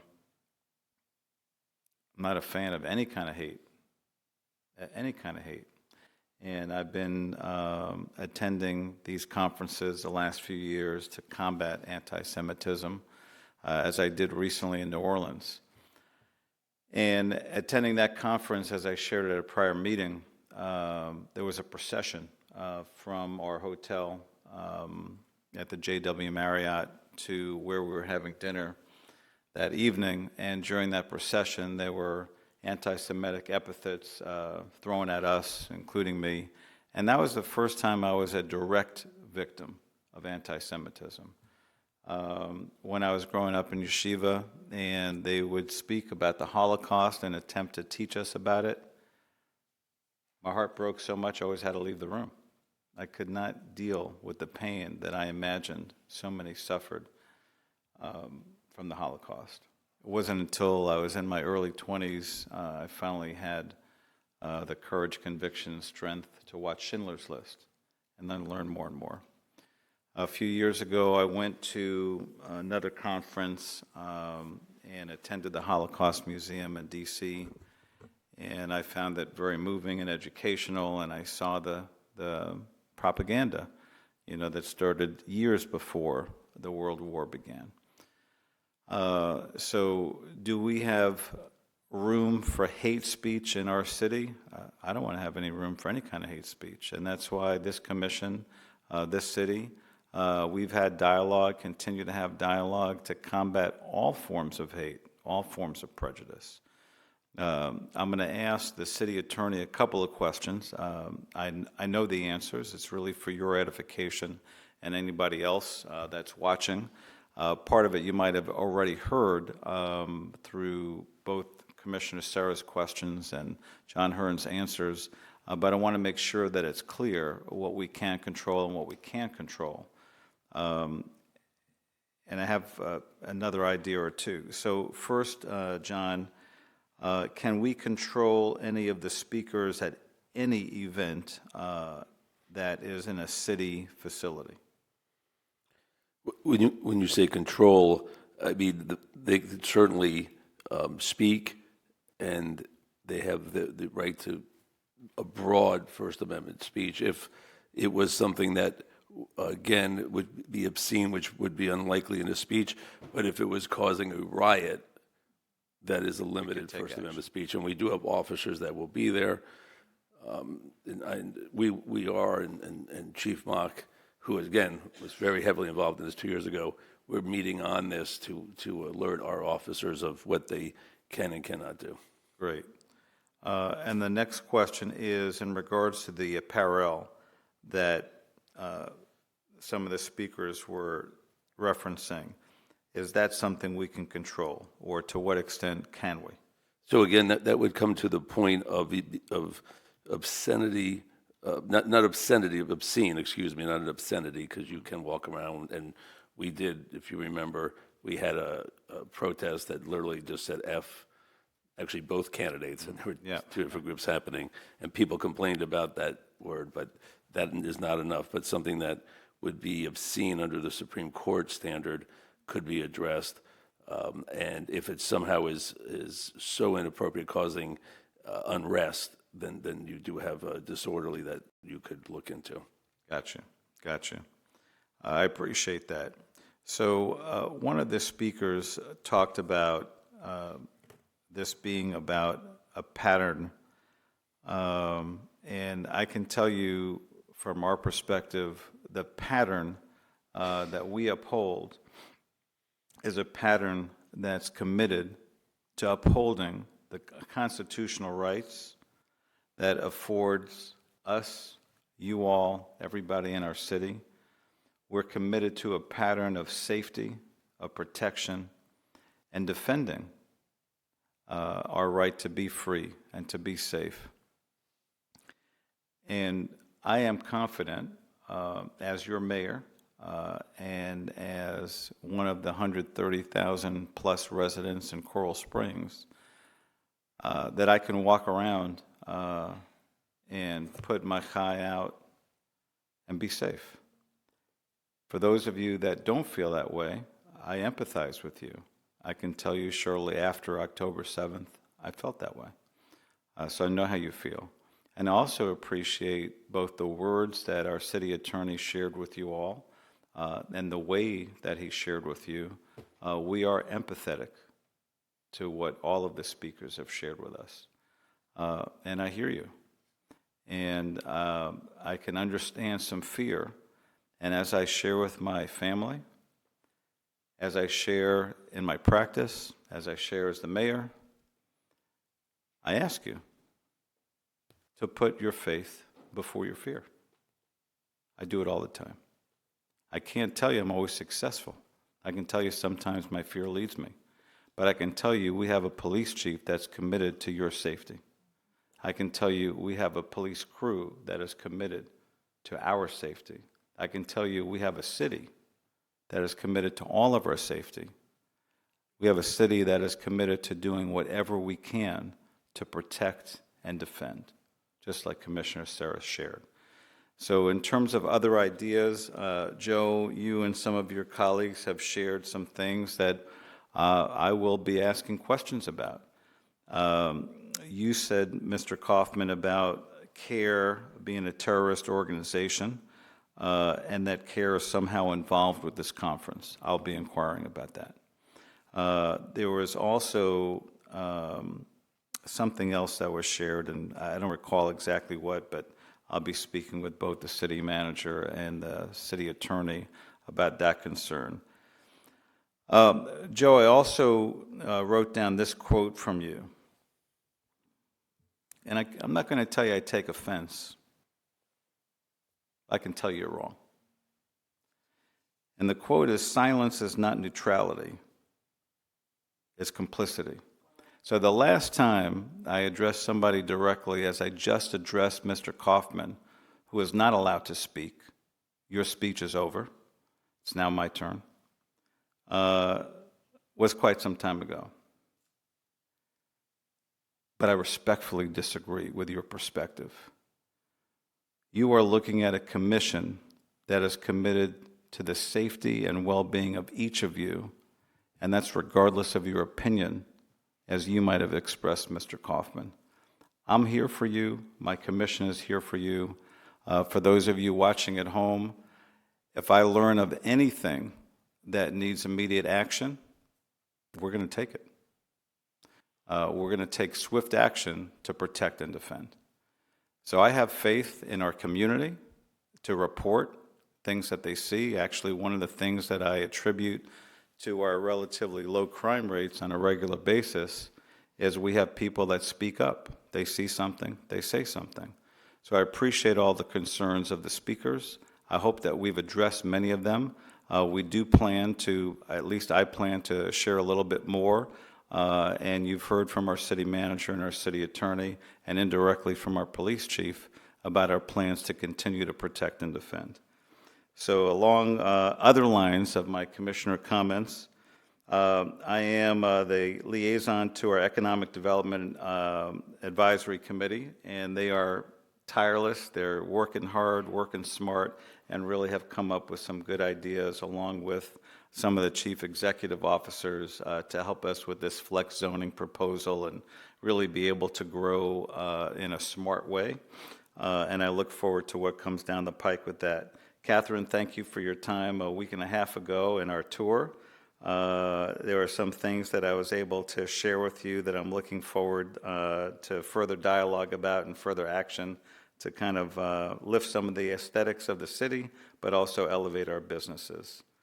I forgot to ask you before at the retreat, so I hope it's not too late. There is a business that is celebrating 55 years. I don't think I asked for this before, and it's owned by Steve Holbrook. So he actually started as a barber here in Coral Springs at the age of 15. He doesn't necessarily want everybody to know, but he's about to be 70, or he is. And I'd love it if we can do a special proclamation in his and the barbershop's honor sometime in the future. The Coral Style Barber, Coral Springs Barber. He's been around a long time. Would that be okay? Yeah. Great. Yeah. Oh, gosh. Oh, gosh. All right. I do want to work with Luam on some work days, and I definitely want to be able to join the chief, actually both chiefs at some point in time in the next month or 6 weeks if I can. I have office hours on February 9th. It's from 12 to 1:30. Also on February 19th from 2 to 3. And as the Vice Mayor said, the best way to schedule that appointment is by calling Luam at 954-344-5911. On February 7th, we have the State of the City. It will start at 4:30. And where is that located, Catherine? The State of the City? Right here. Awesome. Easy peasy. I've been a part of the Greater Fort Lauderdale Alliance now for about 6 to 8 weeks. And it's a great organization, some really wonderful leaders throughout the county. And I can tell you that Coral Springs is definitely looked at as a model for this board and for the organization. And I just want to give kudos to everybody in our city that's puts out such a great product, but especially our building department, because there was a lot of great comments for Alex and his team.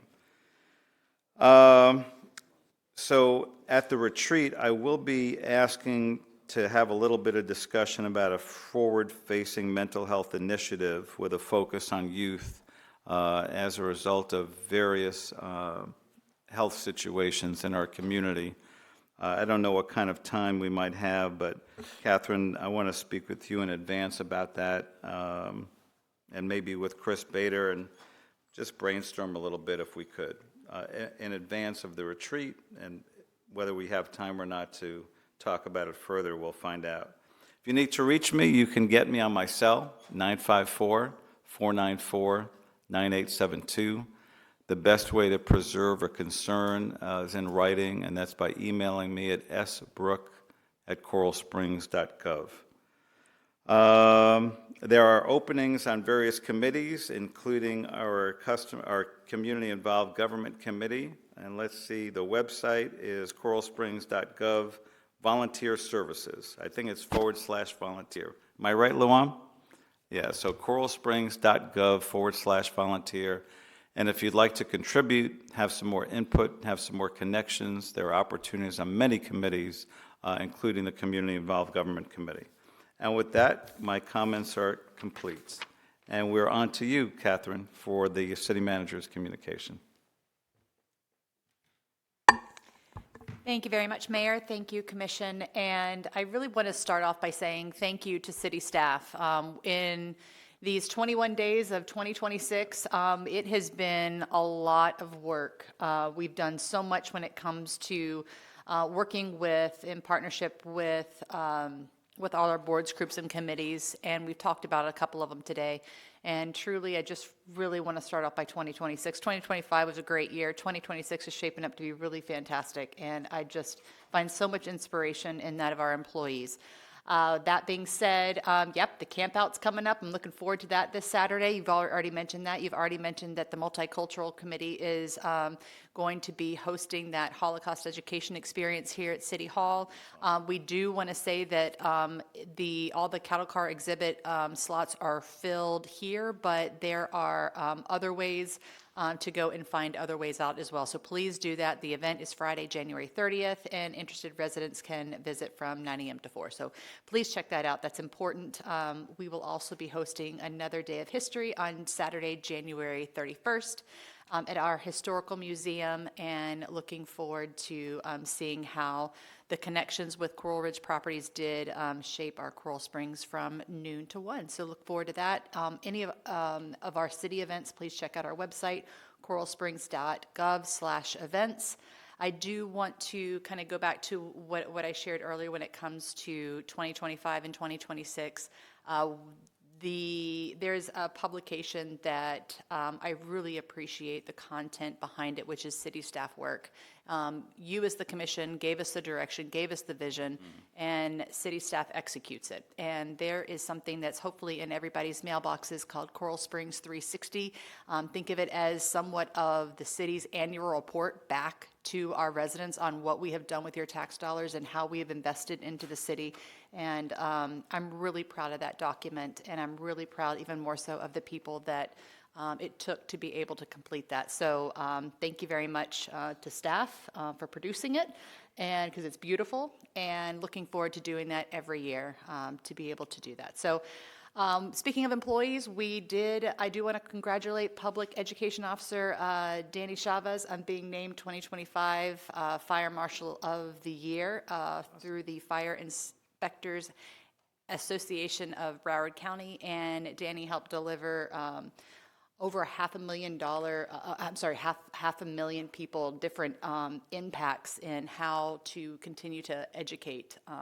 And that's just fantastic. So really proud of him and that of the fire department to be able to do that. I just wanted to elevate that recognition with you all.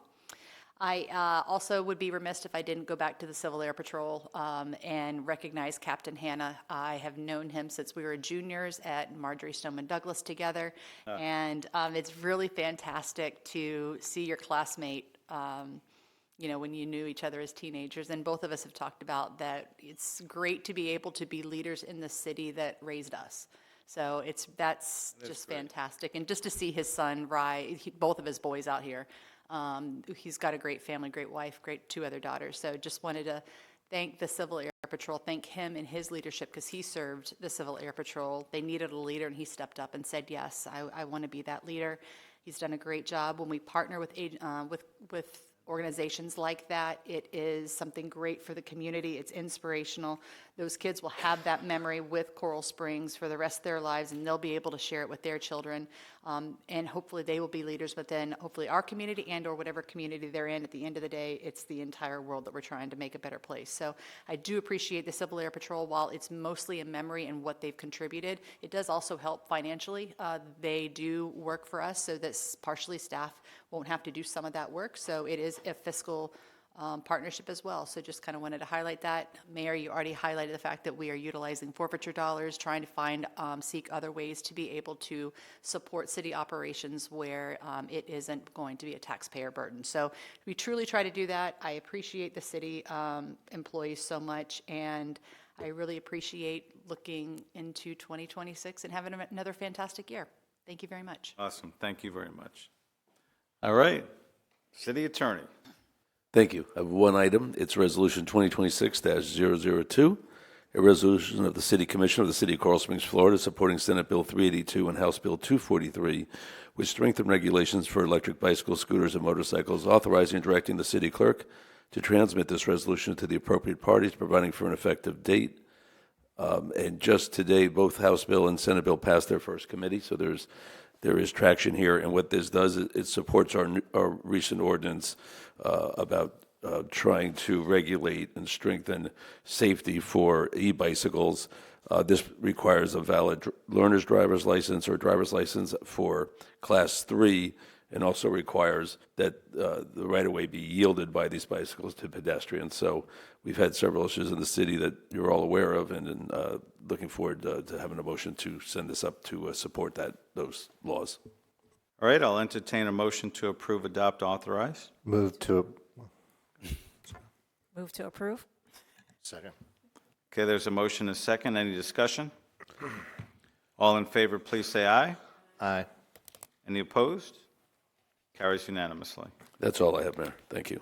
Okay, we are adjourned. Our next regular meeting is Wednesday, February 4th at 9 a.m. Have a good evening, everybody.